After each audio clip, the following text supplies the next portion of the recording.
नमस्कार प्यारे बच्चों, कैसे हैं आप सब। फिर से आपका स्वागत है आज के क्वांटम बूस्टर सीरीज़ में। जैसा कि आपको पता है कि हम हर सैटरडे को आते हैं क्वांटम बूस्टर की सीरीज़ लेके, और यहाँ पर हम उन क्वेश्चंस को डिस्कस करते हैं जो जेईई मेन के क्वेश्चंस हैं, क्योंकि इन क्वेश्चंस का इंपॉर्टेंस बहुत ज़्यादा है आगे 2026 वाले नीट के एग्ज़ाम में। और आपको पता भी है कि पेपर का कैसा लेवल था 2025 में, तो उसी को ध्यान में रखते हुए जो बेस्ट क्वेश्चंस हैं, बेस्ट सिलेक्टिव क्वेश्चंस हैं, वो लेके आए हैं। और आज के क्वांटम बूस्टर सीरीज़ में हमारे पास क्या है, पी ब्लॉक एलिमेंट यानी कि इनऑर्गेनिक केमिस्ट्री के लिए लेकर आए हैं बच्चों आज का सेशन, जिसमें पी ब्लॉक के सिलेक्टिव क्वेश्चंस हैं, डी एंड एफ ब्लॉक के सिलेक्टिव क्वेश्चंस हैं, और साथ में क्वालिटेटिव एनालिसिस है जो प्रैक्टिकल केमिस्ट्री है उससे रिलेटेड जो क्वेश्चंस होते हैं। तो आज के इनऑर्गेनिक केमिस्ट्री के सेशन में हम डिस्कस करने वाले हैं कुछ इंपॉर्टेंट क्वेश्चंस, जिसमें हम P block, D and F block और क्वालिटेटिव एनालिसिस के क्वेश्चन को डिस्कस करेंगे।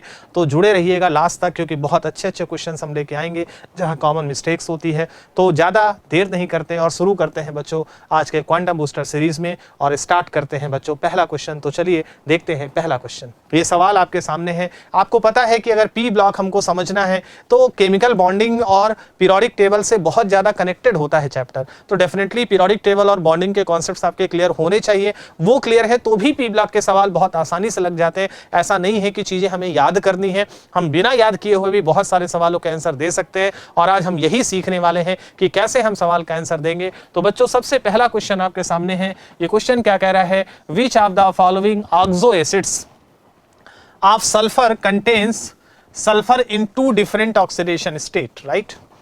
मतलब ये सवाल ये कह रहा है कि ये सल्फर के कुछ कंपाउंड्स हैं, और सल्फर के बेटा ये जो कंपाउंड है इसमें कौन सा ऐसा कंपाउंड है, ये ऑक्सो एसिड्स है। ऑक्सो एसिड का मतलब सल्फर के ऐसे एसिड जिसमें ऑक्सीजन है। तो आपको बताना है कि इनमें से किस ऑक्सो एसिड में जो सल्फर है वो दो अलग अलग ऑक्सीडेशन स्टेट में एग्जिस्ट कर रहा है, जिसमें से आपके पास चार कंपाउंड है। पहला कंपाउंड है H2S2O3, दूसरा कंपाउंड है H2S2O6, तीसरा है H2S2O7 that is a pyrosulphuric acid, और यहां पर अगर देखिए तो H2S2O8 है दैट इज अ पर ऑक्सी डाइसल्फ्यूरिक एसिड। तो सल्फर के चार एसिड्स है, और आपको बताना है कि इसमें कहां पे सल्फर डिफरेंट ऑक्सीडेशन स्टेट में है। तो बेटा इस सवाल का आंसर देने के लिए आपको स्ट्रक्चर पता होना चाहिए, स्ट्रक्चर से ही चीजें समझ में आएंगी। तो सबसे पहला जो है वो एसिड है कौन सा, H2S2O3। हमें इसका स्ट्रक्चर बनाना पड़ेगा। अगर हम इस स्ट्रक्चर को ड्रॉ करें तो बेटा यहां पर सल्फर है, सल्फर के साथ एक OH ये लगा है, एक OH ये लगा है, एक ये डबल बॉन्ड O होगा और एक डबल बॉन्ड S होगा। H2S2O3 का स्ट्रक्चर बेटा ये होता है। बड़ा अच्छा सवाल है और ये बड़ा इंपॉर्टेंट है क्योंकि स्ट्रक्चर बेस्ड है। तो यहाँ पर बेटा दो सल्फर है। अब अगर आप देखो तो सल्फर की ऑक्सीडेशन स्टेट आप निकालो यहाँ पे। तो अगर आप इस सल्फर की ऑक्सीडेशन स्टेट निकालोगे तो बेटा इस वाले ऑक्सीजन के रिस्पेक्ट में +2 आएगा, इस वाले के रिस्पेक्ट में क्योंकि सिंगल बॉन्ड से जुड़ा है तो +1 आएगा, इस वाले ऑक्सीजन के रिस्पेक्ट में भी +1 आएगा, और ये डबल बॉन्ड है। और क्योंकि सल्फर सल्फर बेटा दोनों सेम एलिमेंट है, सेम इलेक्ट्रोनेगेटिविटी है, तो आपने पढ़ा है कि अगर जैसे आपको पढ़ाया जाता है कि ए और बी ये हैं, सपोज अगर ए जो है लेस इलेक्ट्रोनेगेटिव एटम है और बी जो है मोर इलेक्ट्रोनेगेटिव एटम है, तो बेटा हर एक बॉन्ड को एक ऑक्सीडेशन स्टेट माना जाता है। ये लेस इलेक्ट्रोनेगेटिव है तो इसके रिस्पेक्ट में +1, और ये मोर इलेक्ट्रोनेगेटिव है, सिंगल बॉन्ड से जुड़ा है तो -1, डबल बॉन्ड से होता तो -2, ट्रिपल बॉन्ड से होता तो -3। और अगर यही एटम अगर ए दोनों सेम एटम हो जाता तो एक दूसरे के रिस्पेक्ट में, क्योंकि दोनों की इलेक्ट्रोनेगेटिविटी सेम है, तो दोनों की ऑक्सीडेशन स्टेट एक दूसरे के रिस्पेक्ट में 0 हो जाती, क्योंकि ऑक्सीडेशन स्टेट की बात तभी होती है जब दो एटम में इलेक्ट्रोनेगेटिविटी का डिफरेंस हो। अब जैसे सल्फर और ऑक्सीजन में ज्यादा इलेक्ट्रोनेगेटिव ऑक्सीजन है और सल्फर लेस इलेक्ट्रोनेगेटिव है, सिंगल बॉन्ड से जुड़ा है इसलिए इसके रिस्पेक्ट में हमने +1 लिया, इधर भी सिंगल बॉन्ड से जुड़ा है तो +1 लिया, और इधर ये डबल बॉन्ड से जुड़ा है और इसमें सल्फर ज्यादा, इसमें ऑक्सीजन ज्यादा इलेक्ट्रोनेगेटिव है तो इसका -2 होगा, तो इसके रिस्पेक्ट में सल्फर का +2 होगा। यहाँ पे हमने +2 लिया है। और रही बात ये सल्फर जब दूसरे सल्फर से जुड़ा है तो इसके रिस्पेक्ट में ऑक्सीडेशन स्टेट 0 होगी, क्योंकि दोनों सल्फर एक ही इलेक्ट्रोनेगेटिव एलिमेंट का कैरेक्टर शो करेंगे, और इस तरह से यहाँ सल्फर की ऑक्सीडेशन स्टेट +4 आएगी, तो यहाँ +4 होगी। इस वाले में अब इस वाला सल्फर, ये वाला सल्फर इससे जुड़ा है और सेम इलेक्ट्रोनेगेटिविटी है, तो इस सल्फर की 0 होगी। यानी कि इसमें दो सल्फर है, एक सल्फर की ऑक्सीडेशन स्टेट 0 है और एक की +4 है। सवाल ये कह रहा है कि किसमें सल्फर की ऑक्सीडेशन स्टेट अलग अलग है। तो मेरे हिसाब से पहला ही आंसर मिल गया, H2S2O3। इसमें दो सल्फर और दोनों की ऑक्सीडेशन स्टेट अलग अलग है। लेकिन बेटा आपको यहाँ पे भी चेक करना है, जैसे आपके पास H2S2O6 है तो आप इसका स्ट्रक्चर बनाओगे तो बेटा इसका स्ट्रक्चर होता है SS, यहाँ पर ये OH होगा, यहाँ पर ये आपका OH होगा, और O6 है, इसका मतलब है कि डबल बॉन्ड O, यहाँ पे डबल बॉन्ड O, यहाँ डबल बॉन्ड O और ये डबल बॉन्ड O। अब आप देखो इसमें सल्फर के ऑक्सीडेशन स्टेट देखो, तो इसके रिस्पेक्ट में +2 +4 हो गया, इसके रिस्पेक्ट में +1 यानी कि +5 हो गया, और इस सल्फर का इसके रिस्पेक्ट में 0 हो गया, यानी कि इस सल्फर का ऑक्सीडेशन स्टेट क्या होगा, +5 होगा। इसी तरह से इस सल्फर का देखो, इसके रिस्पेक्ट में +2, इसके रिस्पेक्ट में +2, इसके रिस्पेक्ट में 0 और इसके रिस्पेक्ट में +1, तो +2 एंड +1 यानी कि +5, तो यहाँ दोनों सल्फर की ऑक्सीडेशन स्टेट सेम होगी, +5। तीसरा वाला एग्जांपल है, अगर आप H2SO7 का स्ट्रक्चर बनाए तो बेटा ये स्ट्रक्चर ये होता है डबल O, ये आपका होगा OH, ये है आपका S, ये है डबल O, ये है डबल O, ये है आपका बेटा OH, और यहाँ पे बीच में लगा है एक ऑक्सीजन, ये इसका स्ट्रक्चर होता है पायरोसल्फ्यूरिक एसिड का। अब इसमें आप सल्फर के ऑक्सीडेशन स्टेट देखिए, इसके रिस्पेक्ट में +2, इसके रिस्पेक्ट में भी +2 आएगी, इसके रिस्पेक्ट में +1, और यहाँ पे ज्यादा इलेक्ट्रोनेगेटिव है तो इसके रिस्पेक्ट में भी +1 यानी कि +6 आएगी, सिमिलरली यहाँ भी +6 आएगी, तो दोनों सल्फर की ऑक्सीडेशन स्टेट सेम है। इस वाले में आओ, H2SO8 का स्ट्रक्चर ये होता है, इसको बोलते हैं पर ऑक्सो डाइसल्फ्यूरिक एसिड। इसमें क्या है, ये स्ट्रक्चर है, इसमें 2 परऑक्साइड ऑक्सीजन होता है, इधर से डबल बॉन्ड O, ये आपका OH और ये है डबल बॉन्ड O। अब इसमें सल्फर का निकालना है, तो देखो इसके रिस्पेक्ट में ये -2, ये +2, यहाँ भी इसके रिस्पेक्ट में भी +2 +1 +1 यानी कि इसके रिस्पेक्ट में +6, सिमिलरली इसकी भी आएगी +6, यानी कि इसमें दोनों सल्फर की ऑक्सीडेशन स्टेट सेम है। बोला था किसमें दोनों सल्फर की ऑक्सीडेशन स्टेट अलग है, तो इसका क्वेश्चन का आंसर बेटा कौन सा है, फर्स्ट है। तो ये था पहला सवाल, स्ट्रक्चर बेस्ड था। अब चलते हैं बच्चों अगले सवाल की तरफ। अगला सवाल आपके सामने ये है, क्वेश्चन ध्यान से देखिए। बोला है among the following the number of oxides which are paramagnetic in nature. ठीक, किसका नेचर पैरामैग्नेटिक होगा, तो आपको पता है कि पैरामैग्नेटिक होने के लिए अनपेयर्ड इलेक्ट्रॉन होना चाहिए, मैग्नेटिक मूवमेंट होना चाहिए। सीधी सी बात है कि अगर अनपेयर्ड इलेक्ट्रॉन है तो वो पैरामैग्नेटिक कैरेक्टर का होगा। तो आपको चेक करना है कि किसमें अनपेयर्ड इलेक्ट्रॉन्स बचेंगे। अब जैसे इसमें देखें, पहला एग्जाम्पल क्या है, Na2O। अब Na2O में आप देखो तो यहाँ पर जो सोडियम, भाई अगर बेसिकली देखें तो 2Na+ है और ऑक्साइड आयन है। अब ऑक्साइड में 10 इलेक्ट्रॉन होते हैं, सारे इलेक्ट्रॉन पेयर्ड हैं। यहाँ पे अगर देखा जाए सोडियम के पास भी 10 इलेक्ट्रॉन होते हैं, कोई भी अनपेयर्ड इलेक्ट्रॉन बचेगा ही नहीं, क्योंकि ऑक्साइड में टोटल अगर देखो तो 10 इलेक्ट्रॉन है। भाई इसका कॉन्फ़िगरेशन लिखो तो ये 1s2 2s2 और ये हो गया 2p6, सारे इलेक्ट्रॉन पेयर्ड हैं। s के पास एक ऑर्बिटल, वहाँ इलेक्ट्रॉन पेयर्ड है, p के पास 3 ऑर्बिटल और यहाँ पे भी इलेक्ट्रॉन पेयर हो गए, कोई भी अनपेयर्ड बचा ही नहीं। तो ये क्या होगा, डायामैग्नेटिक। तो ये वाला हो गया डायमैग्नेटिक, तो ये होगा नहीं। क्या पूछ रहा है, पैरामैग्नेटिक। K2 में आ जाओ, अगर आप K2 में आ जाओ तो इसका स्ट्रक्चर 2 पार्ट में टूटेगा। यहाँ से आप देखो ये K+ होगा और यहाँ से ये O2 -1 होगा। अब ये O2 इज अ मॉलिक्यूल, तो यहाँ पे इसका कॉन्फ़िगरेशन लिखना है तो मॉलिक्यूलर ऑर्बिटल थ्योरी यूज करनी पड़ेगी। यहाँ पे O2 के पास टोटल इलेक्ट्रॉन अगर देखो तो कितना है, एक ऑक्सीजन के पास 8 होता है, 2 के पास 16, एक माइनस से 17 इलेक्ट्रॉन, यानी कि 17 इलेक्ट्रॉन की ये स्पीसीज है। अब इस 17 इलेक्ट्रॉन की अगर आपको फिलिंग करनी है तो बॉन्डिंग एंटी बॉन्डिंग में ये होता है sigma 1s2, sigma anti bonding 1s2, फिर आता है सिग्मा 2s2, फिर आता है बेटा सिग्मा एंटी बॉन्डिंग 2s2, फिर आता है यहाँ पे सिग्मा 2pz2, फिर इसके बाद आएगा पाई 2px2, इसी के बराबर एनर्जी होगी पाई 2py2 की, है ना। टोटल इलेक्ट्रॉन कितने भर गए, 2 4 6 8 10 12 14। फिर उसके बाद आता है पाई एंटी बॉन्डिंग, यहाँ पे आएगा 2px और इसी के बराबर एनर्जी होती है पाई एंटी बॉन्डिंग 2py की, है ना। बट 14 इलेक्ट्रॉन भर गए, टोटल 17 है, तो 17 में 2 यहाँ भर गया और 1 यहाँ भर गया, यानी कि एक अनपेयर्ड तो यहाँ पे बच रहा है। कहाँ पे, लास्ट में पाई एंटी बॉन्डिंग में 1 अनपेयर्ड इलेक्ट्रॉन बच रहा है। इसका मतलब है कि इस वाले में 1 अनपेयर्ड इलेक्ट्रॉन बच रहा है, इसका मतलब इसका नेचर कैसा होगा, पैरामैग्नेटिक। तो पैरामैग्नेटिक स्पीसीज में पहली स्पीसीज आपको ये मिल गई, कौन सी, K2। अब आते हैं दूसरा, NO2 पे आ जाओ। NO2 is a covalent compound, है ना।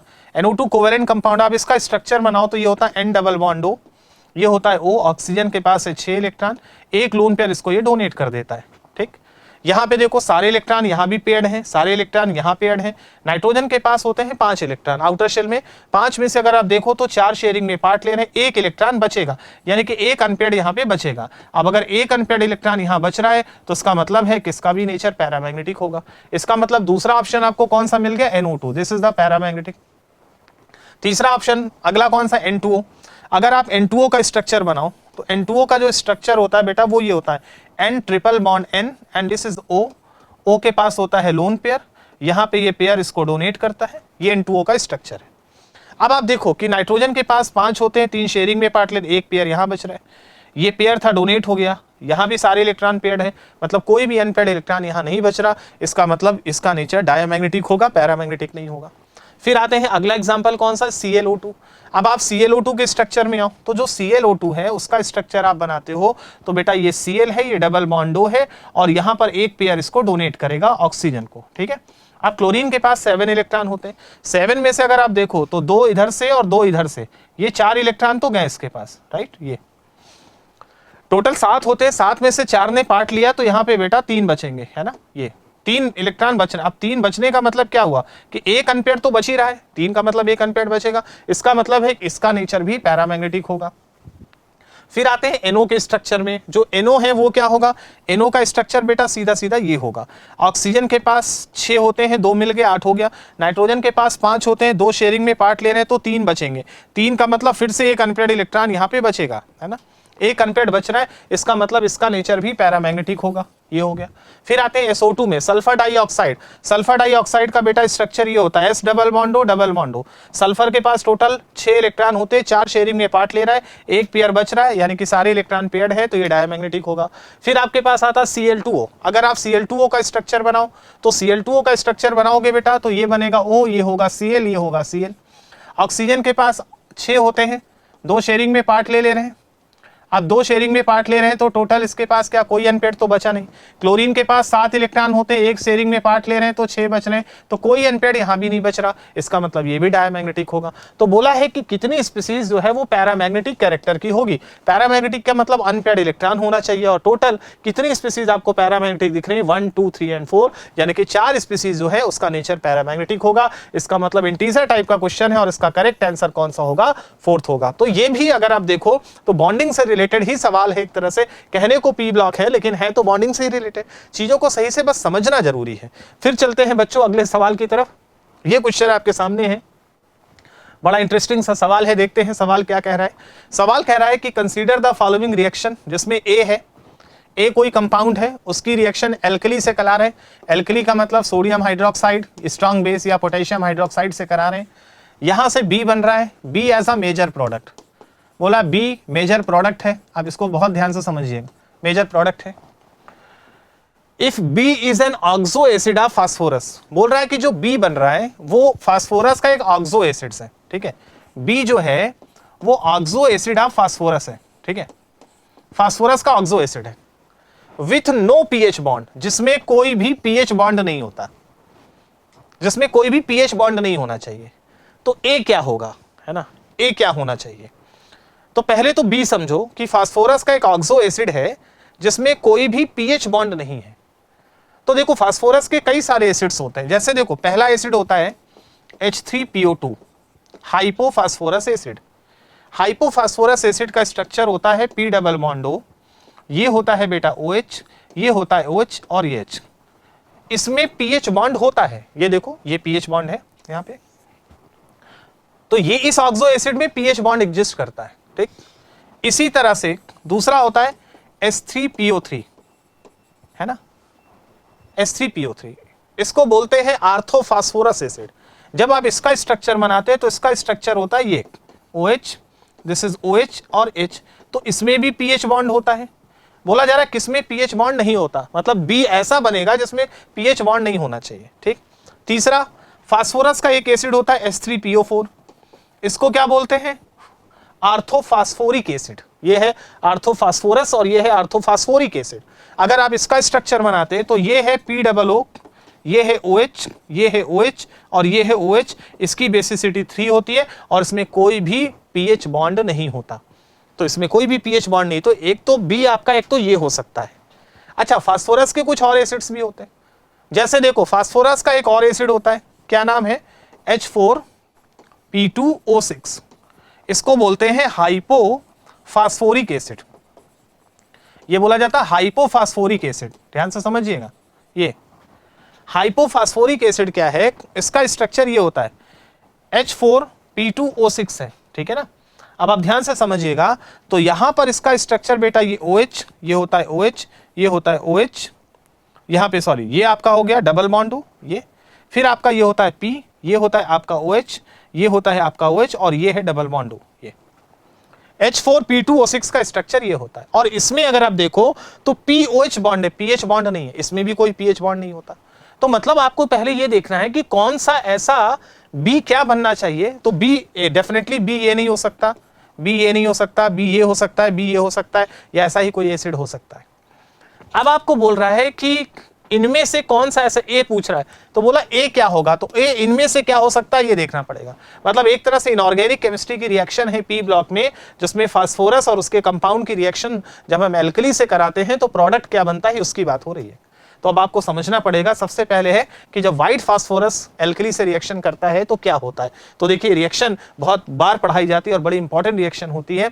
जैसे अगर हम पहली है कि अगर हम व्हाइट फास्फोरस लेते P4, ये व्हाइट फास्फोरस है, तो बेटा जब व्हाइट फास्फोरस की रिएक्शन एल्कली से कराते हैं NaOH से इन प्रेजेंस ऑफ वाटर, तो बेटा फास्फोरस का डिस्प्रपोर्शनेशन होता है और इस केस में रिएक्शन का प्रोडक्ट फास्फीन बनता है PH3 प्लस बनता है NaH2PO2। ये NaH2PO2 का फॉर्मेशन होता है ना। सोडियम डाई हाइड्रोजन फास्फेट बोलते हैं इसको, NaH2PO2 बनता है, या इसको सोडियम हाइपोफास्फोट भी बोलते हैं क्योंकि हाइपोफास्फोरिक एसिड से बनता है। अगर देखा जाए तो उसका सॉल्ट है H2PO। यहाँ पे आप देखो, यहाँ पे जो आपके पास कंपाउंड होता है ना H2PO2, H3PO2, है ना। तो आपको ये समझना है कि जैसे होता है ना H3PO4, H3PO2 और इसी तरह से H3PO3, तो H3 जो PO2 होता है वो हाइपोफास्फोरस एसिड होता है और H3PO2 की रिएक्शन अगर हम NaOH से करा दे तो एक H निकल जाएगा, तो ये बन जाएगा। तो इसको सोडियम हाइपोफास्फोट भी कहा जाता है, this is also called sodium hypophosphate. इसका नाम ये भी होता है सोडियम हाइपोफास्फेट, ये सोडियम हाइपोफास्फेट भी कहा जाता है इसको, है ना। ये कैसे बना है, क्योंकि ये अगर देखा जाए तो H3PO2 की रिएक्शन अगर हम सोडियम हाइड्रोक्साइड से करा दें तो भी ये बन जाएगा, क्योंकि यहां से एक H निकलेगा और उसकी जगह पे NaOH आ जाए, ऐसे रिएक्शन हो जाएगी और उसकी जगह पे बेटा NaH आ जाएगा, तो ये कंपाउंड बन जाएगा। तो ये जो है कि जब व्हाइट फास्फोरस, ये बहुत कॉमन रिएक्शन है कि व्हाइट फास्फोरस जब एल्कली से रिएक्शन करता है तो ये डिस्प्रपोर्शनेशन में जाता है। फास्फोरस यहाँ 0 स्टेट में है। वैसे भी कोई भी नॉन मेटल है, नॉट ओनली फास्फोरस, जैसे कोई भी नॉन मेटल है, फास्फोरस हो सकता है, सल्फर हो सकता है, नाइट्रोजन हो सकता है, अगर वो इंटरमीडिएट ऑक्सीडेशन स्टेट में है। जैसे क्या होता है कि जो फास्फोरस है उसकी जो ऑक्सीडेशन स्टेट होती है बेटा, फास्फोरस की ऑक्सीडेशन स्टेट -3 से +5 तक होती है और यहाँ 0 है, तो ना मिनिमम है ना मैक्सिमम है, इंटरमीडिएट स्टेट। और जब कोई भी non metal intermediate oxidation state में होता है तो एल्कली की प्रेजेंस में उसका डिस्प्रपोर्शनेशन होता है। डिस्प्रपोर्शनेशन का मतलब उसका ऑक्सीडेशन भी होता है और उसका रिडक्शन भी होता है। यहाँ पे अगर आप देखिए तो एक गैस फास्फीन बनती है, यहाँ फास्फोरस -3 स्टेट में होता है, और अगर आप यहाँ पे देखें तो यहाँ पे NaH2PO2 बनता है ना। NaH2PO2 में अगर आप देखो तो फास्फोरस की ऑक्सीडेशन स्टेट आप निकालो तो +1 आएगा, राइट। यहाँ पे तो आप देखो एक बार 0 से -3 में जा रहा है, रिडक्शन हो रहा है, एक बार 0 से -3 में जा रहा है तो रिडक्शन हो रहा है, और एक बार 0 से +1 में फास्फोरस जा रहा है तो ऑक्सीडेशन हो रहा है, और यहाँ पर ये सॉल्ट बनता है। बेसिकली ये जो सॉल्ट है ये हाइपोफास्फोरस एसिड का सॉल्ट है, और जो हाइपोफास्फोरस एसिड होता है, अभी उसका स्ट्रक्चर देखा था कि उसका स्ट्रक्चर बेटा ये होता है, उसमें पीएच बॉन्ड होता है ना। इसका मतलब है कि इसमें पीएच बॉन्ड एग्जिस्ट करेगा, क्योंकि जो H2PO2 माइनस है, अगर आप H2PO2 माइनस का स्ट्रक्चर बनाओगे तो बेटा ये वाला H+ निकाल दो तो भी यहाँ पे पीएच बॉन्ड एग्जिस्ट करेगा। इसका मतलब है कि व्हाइट फास्फोरस तो नहीं हो सकता, क्योंकि व्हाइट फास्फोरस से जो कंपाउंड बनेगा उसमें पीएच बॉन्ड एग्जिस्ट करेगा। इसका मतलब पहला नहीं होगा। दूसरा है रेड फास्फोरस, ये बड़ा इंपॉर्टेंट, रेड फास्फोरस, ये याद रखना, व्हाइट फास्फोरस और रेड फास्फोरस की रिएक्शन बड़ी इंपॉर्टेंट होती है। अगर यहाँ पे आप रेड फास्फोरस लेते हो तो बेटा जो रेड फास्फोरस होता है ना, P4 रेड फास्फोरस की रिएक्शन NaOH के साथ इंटरेस्टिंग होती है बेटा, क्योंकि जब रेड फास्फोरस रिएक्ट करता है हॉट कंडीशन में, तो जब रेड फास्फोरस रिएक्ट करता है NaOH के साथ तो बेटा यहाँ पे प्रोडक्ट बनता है Na2H2P2O6, ये बनता है, जो आगे हाइड्रोलाइज्ड होकर बेटा ये हाइड्रोलिसिस जब इसकी कराई जाती है तो ये बना लेता है H4P2O6, ये बनता है, जिसको हम बोलते हैं हाइपोफास्फोरिक एसिड। और जब इसका स्ट्रक्चर बनाते हो तो इसका स्ट्रक्चर होता है POO, बेटा ये होता है OH, ये होता है OH, ये होता है P, ये OO, ये होता है OH और ये होता है OH। ये बहुत इंपॉर्टेंट रिएक्शन है, इसको याद रखना। रेड और व्हाइट फास्फोरस की रिएक्शन बहुत इंटरेस्टिंग है। रेड फास्फोरस ये बनाता है हाइपोफास्फोरिक एसिड, और इसमें कोई भी पीएच बॉन्ड नहीं है क्योंकि इसमें पीओएच बॉन्ड है। सवाल कह रहा है कि किसमें कौन सा कंपाउंड है, यानी कि जो बी है, बी ऐसा है जिसमें पीएच बॉन्ड ना हो, और वो कब बनेगा, किस ए से बनेगा, मतलब ये पूछ रहा है। तो इसका मतलब रेड फास्फोरस जो होता है उसके साथ रिएक्शन बेटा ऐसी होती है और ये कंपाउंड बनता है। यानी कि आपका जो करेक्ट आंसर जाना चाहिए बेटा, करेक्ट आंसर आपका रेड फास्फोरस होगा, व्हाइट नहीं होगा। लेकिन बाकी दोनों ऑप्शन भी चेक करना चाहिए। अगर बाकी ऑप्शन चेक करो तो ये कंपाउंड है P2O3।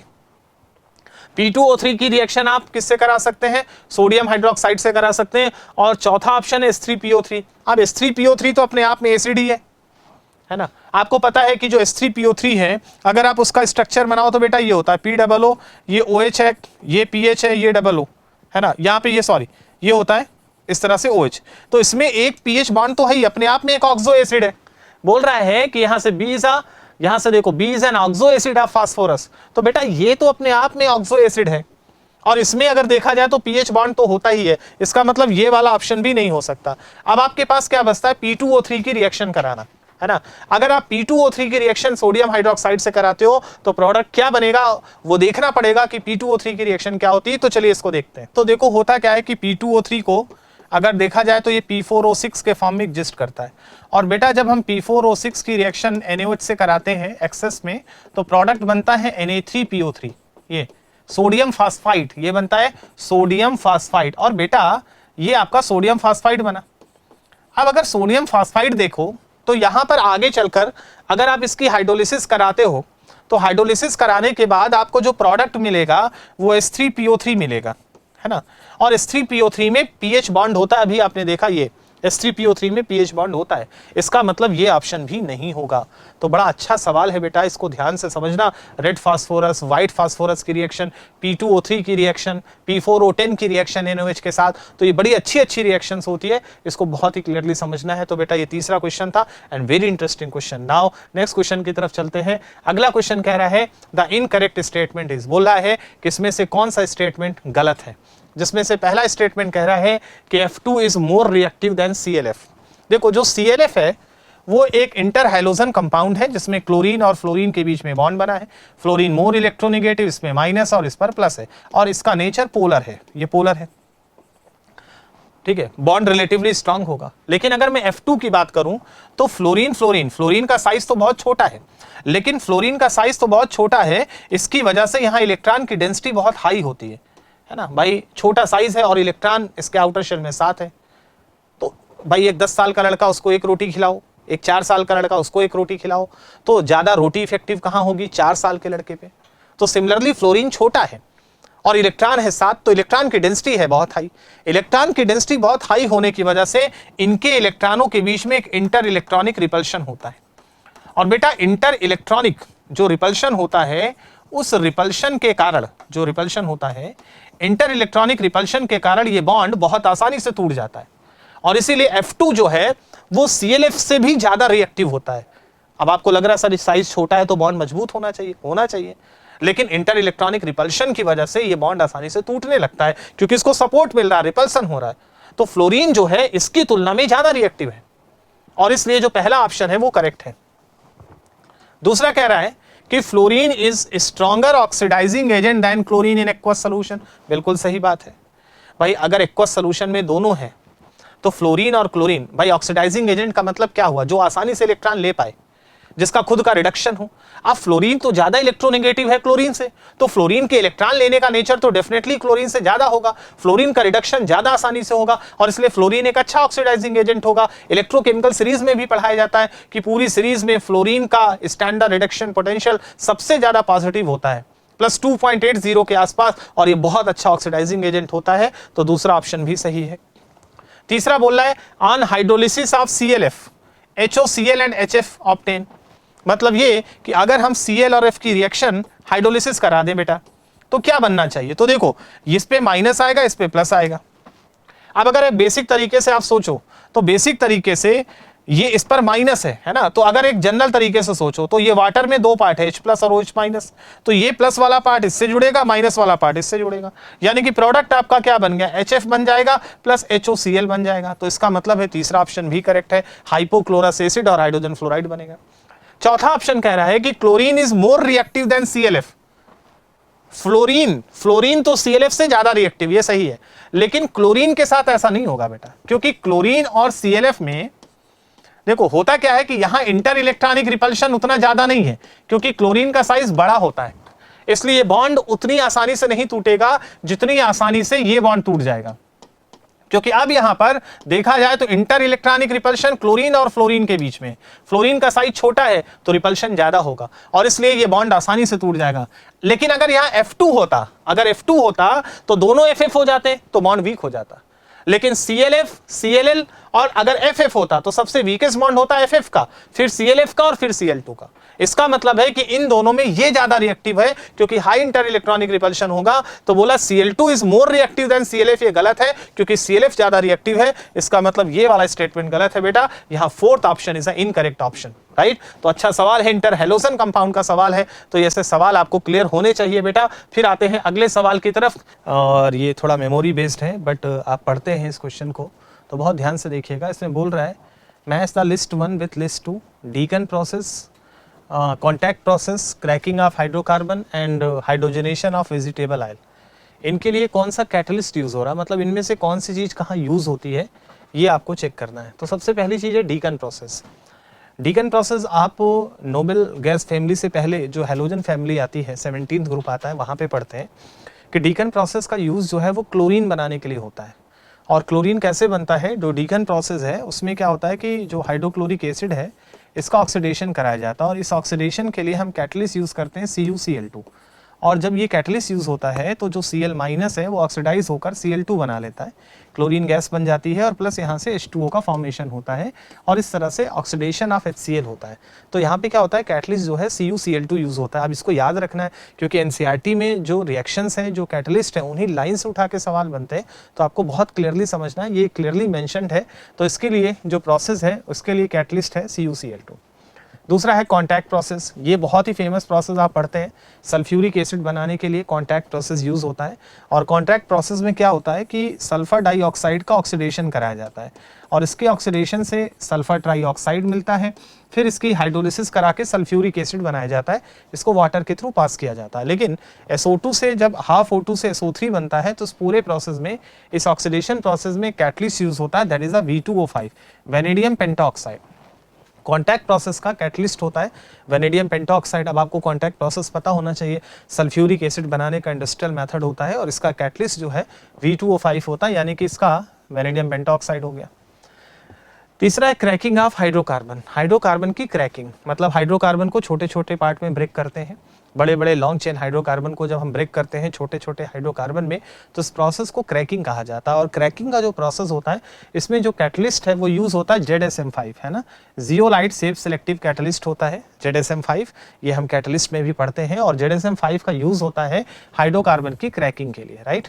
और चौथा है हाइड्रोजनेशन ऑफ वेजिटेबल ऑयल।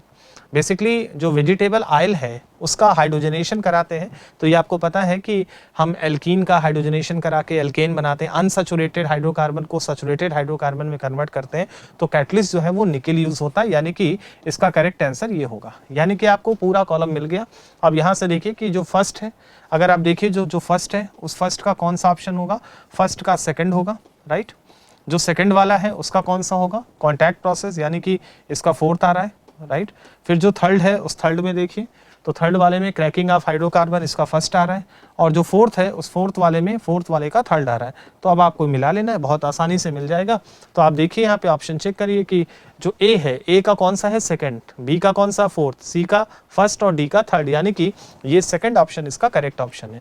तो यहाँ से आपको क्या पता चला कि एनसीईआरटी में जो रिएक्शंस है, जो मेथड है एनसीईआरटी में लिखा है, जो कैटलिस्ट लिखे हैं, वो आपको याद होने चाहिए बेटा। और वैसे हम कई जगह पढ़ते हैं तो हमें याद हो जाता है, बट फिर भी डायरेक्टली लाइन से उठा के सवाल पूछता है तो क्लियर होना चाहिए।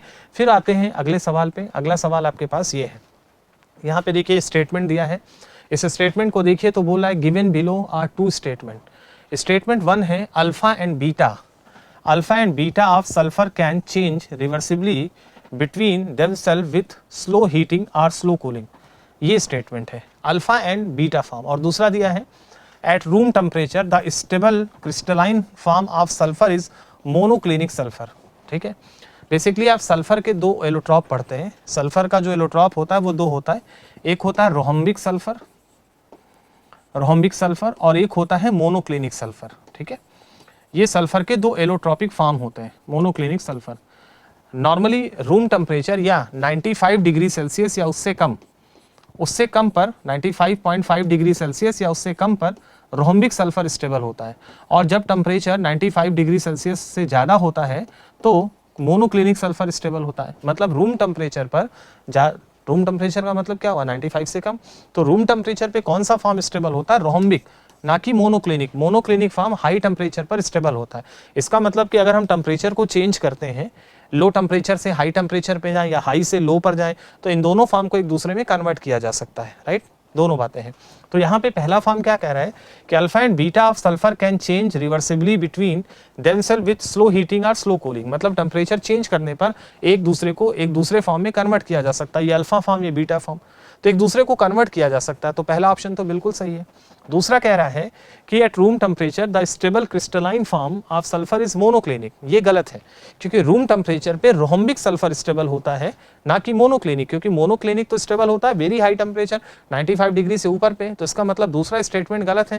दैट मीन्स कि पहला स्टेटमेंट तो सही है, लेकिन जो सेकंड स्टेटमेंट है वो गलत है। तो अब आपको देखना है कि first is true but second is wrong, तो कौन सा ऑप्शन होगा, थर्ड। यानी कि इसका जो करेक्ट आंसर है दैट विल बी थर्ड। तो ये क्वेश्चन नंबर 6 का था। अब यहाँ पे भी देखो, ये ऑक्सीजन फैमिली में सल्फर की बात होती है, उसके एलोट्रॉप्स की बात होती है, तो उसको लेकर सवाल था। तो बच्चों अब चलते हैं अगले सवाल की तरफ। और अगला सवाल क्या है, चलिए देखते हैं ये सवाल क्या है। यहाँ पे आगे आपके पास एक रिएक्शन बोल रहा है, the reaction in which the hybridisation of underline atom is affected. इसमें अंडरलाइन एटम जो है उसका हाइब्रिडाइजेशन किस रिएक्शन में चेंज होगा ये बताना है। मतलब आप देखो कि यहाँ पर ये जिनान नोबेल गैस में आता है, सल्फ्यूरिक एसिड ऑक्सीजन फैमिली में आता है, ये आपका हाइपोफास्फोरस एसिड है H3PO2, ये फास्फोरस फैमिली या नाइट्रोजन फैमिली में आता है। तो कुल मिला के इनऑर्गेनिक केमिस्ट्री के अलग अलग चैप्टर से रिएक्शंस उठा के एक सवाल बना दिया गया है और इसको केमिकल बॉन्डिंग से कनेक्ट कर दिया गया है, जिसमें रिएक्शन का भी आपको आइडिया होना चाहिए, क्योंकि बोल रहा है कि इसमें से जो एलिमेंट अंडरलाइन है, तो बोल रहा है कि किसमें हाइब्रिडाइजेशन स्टेट अंडरलाइन एलिमेंट की चेंज होगी ड्यूरिंग द रिएक्शन। तो आपको ये पता होना चाहिए कि रिएक्शन में प्रोडक्ट क्या बन रहा है। पहली रिएक्शन है HCF4 एंड SbF5, ये रिएक्शन। तो नोबेल गैस के जो हैलाइड्स हैं उनकी बड़ी इंटरेस्टिंग रिएक्शंस होती हैं, क्योंकि जब ये SbF5 से रिएक्ट करेगा और ये HCF4 है। अच्छा, अगर आप जनरल तरीके से देखो तो एंटीमनी और जिनान ये है। अगर हम देखें तो ज़्यादा इलेक्ट्रोपॉजिटिव कैरेक्टर एक तो जिनान में है। दूसरा, नोबेल गैस फैमिली की एक रिएक्शन होती है कि जैसे मान लो कोई कंपाउंड है, कोई भी नोबेल गैस है HCFN, और इसकी रिएक्शन आप फास्फोरस के किसी हैलाइड से कराते हैं। जैसे मान लीजिए कि आपके पास है PCl5, या आपके पास कुछ भी हो सकता है, PF3 हो सकता है, PF4 हो सकता है, कोई भी। मतलब जैसे मान लीजिए कि यहाँ पर हम एक काम करते हैं बेटा, यहाँ पे आते हैं, जैसे यहाँ पर ये इसको हटाते हैं। यहाँ पे देखिए होता क्या है कि जैसे मान लीजिए कि अगर आपने इसकी रिएक्शन जो है बेटा वो PF3 से करा दी, सपोज ये है ना, या PF3 से आपने कराई, तो होता क्या है कि यहाँ का एक फ्लोरीन यहाँ ट्रांसफर हो जाता है, कंपाउंड बन जाता है HCFN-1, यहाँ पे प्लस आ जाता है, और ये वाला फ्लोरीन इसके पास चला जाता है PF4 और यहाँ पे माइनस आ जाता है। मतलब एक्सचेंज ऑफ हैलाइड आयन हो जाता है। मतलब नाइट्रोजन फैमिली के हैलाइड्स और उसकी रिएक्शन जिनान फैमिली के हैलाइड से कराते हैं, तो जिनान का एक हैलोजन नाइट्रोजन फैमिली के हैलोजन के साथ जाके जुड़ जाता है। ये एक बेसिक रिएक्शन होती है और ये बहुत अच्छी रिएक्शन है, कई बार सवाल पूछा गया है। तो यहाँ पर क्या हो रहा है कि HCF4 की रिएक्शन SbF5 से करा रहे हो, तो यहाँ से एक फ्लोरीन निकल कर यहाँ जुड़ जाएगा। अब होगा क्या, जब ये जुड़ेगा तो यहाँ पर ये हो जाएगा HCF3 और यहाँ पे प्लस आ जाएगा, और यहाँ पे बन जाएगा SbF6 और यहाँ पे माइनस आ जाएगा। अब अंडरलाइन एलिमेंट कौन है, जिनान। क्या इसकी हाइब्रिडाइजेशन स्टेट चेंज हो रही है इस पूरे प्रोसेस में, तो देखना पड़ेगा। यहाँ पे जिनान के पास 4 बॉन्ड बने हैं, 2 लोन पेयर है, यहाँ पर ये लोन पेयर है आपका, ये और ये है ना। तो टोटल हाइब्रिडाइजेशन कितना है, 4 सिग्मा और 2 लोन पेयर 6 है। इसका मतलब यहाँ जो हाइब्रिडाइजेशन आएगा वो sp3d2 आएगा। जबकि यहाँ पे आ जाओ, अब जिनान के पास क्या है, 8 इलेक्ट्रॉन होते हैं, 8 में से 3 बॉन्ड बन रहे हैं, 5 बचे, एक प्लस है, एक इलेक्ट्रॉन निकला है तो 4 ही बचे। इसका मतलब यहाँ पे लोन पेयर है ये। अब आप यहाँ पे देखो तो यहाँ पे क्या हो रहा है कि 2 लोन पेयर और 3 सिग्मा बॉन्ड है, यानी कि अब टोटल 5 आ रहे हैं, और 5 आ रहे हैं तो इसका मतलब हाइब्रिडाइजेशन 3 2 5, 3 सिग्मा 2 लोन पेयर 5, तो हाइब्रिडाइजेशन क्या हुआ sp3d। मतलब इस केस में हाइब्रिडाइजेशन चेंज हो रहा है। बोला किसमें अफेक्टेड हो रहा है, तो इसमें तो हो रहा है अफेक्टेड, यानी कि पहला ही ऑप्शन करेक्ट है।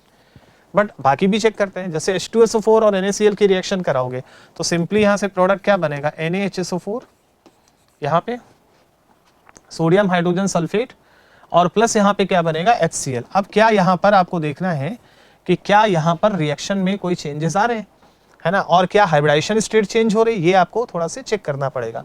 तो यहाँ पे देखो H2SO4 का अगर आप स्ट्रक्चर बनाओगे तो H2SO4 का स्ट्रक्चर क्या बनेगा, ये बनेगा बेटा S डबल बॉन्ड O, ये आपका OH होगा, ये OH होगा और ये डबल बॉन्ड O।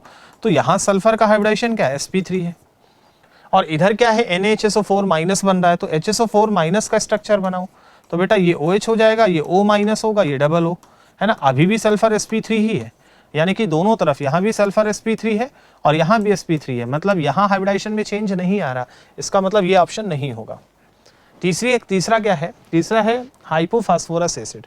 इसमें फास्फोरस की ऑक्सीडेशन स्टेट +1 है, ठीक है, और इसका डिस्प्रपोर्शनेशन करा रहे हो, मतलब यहाँ पे जो फास्फोरस है वो ऑक्सीडाइज भी होगा और रिड्यूस भी होगा, और जब हम इसका डिस्प्रपोर्शनेशन कराते हैं तो यहाँ पर फास्फोरस का ऑक्सीडेशन रिडक्शन दोनों होता है, जिसमें एक प्रोडक्ट बनता है फास्फीन। अब देखो आपको रिएक्शन पता होनी चाहिए, और दूसरा प्रोडक्ट बनता है H3PO4, है ना, आर्थोफास्फोरिक एसिड।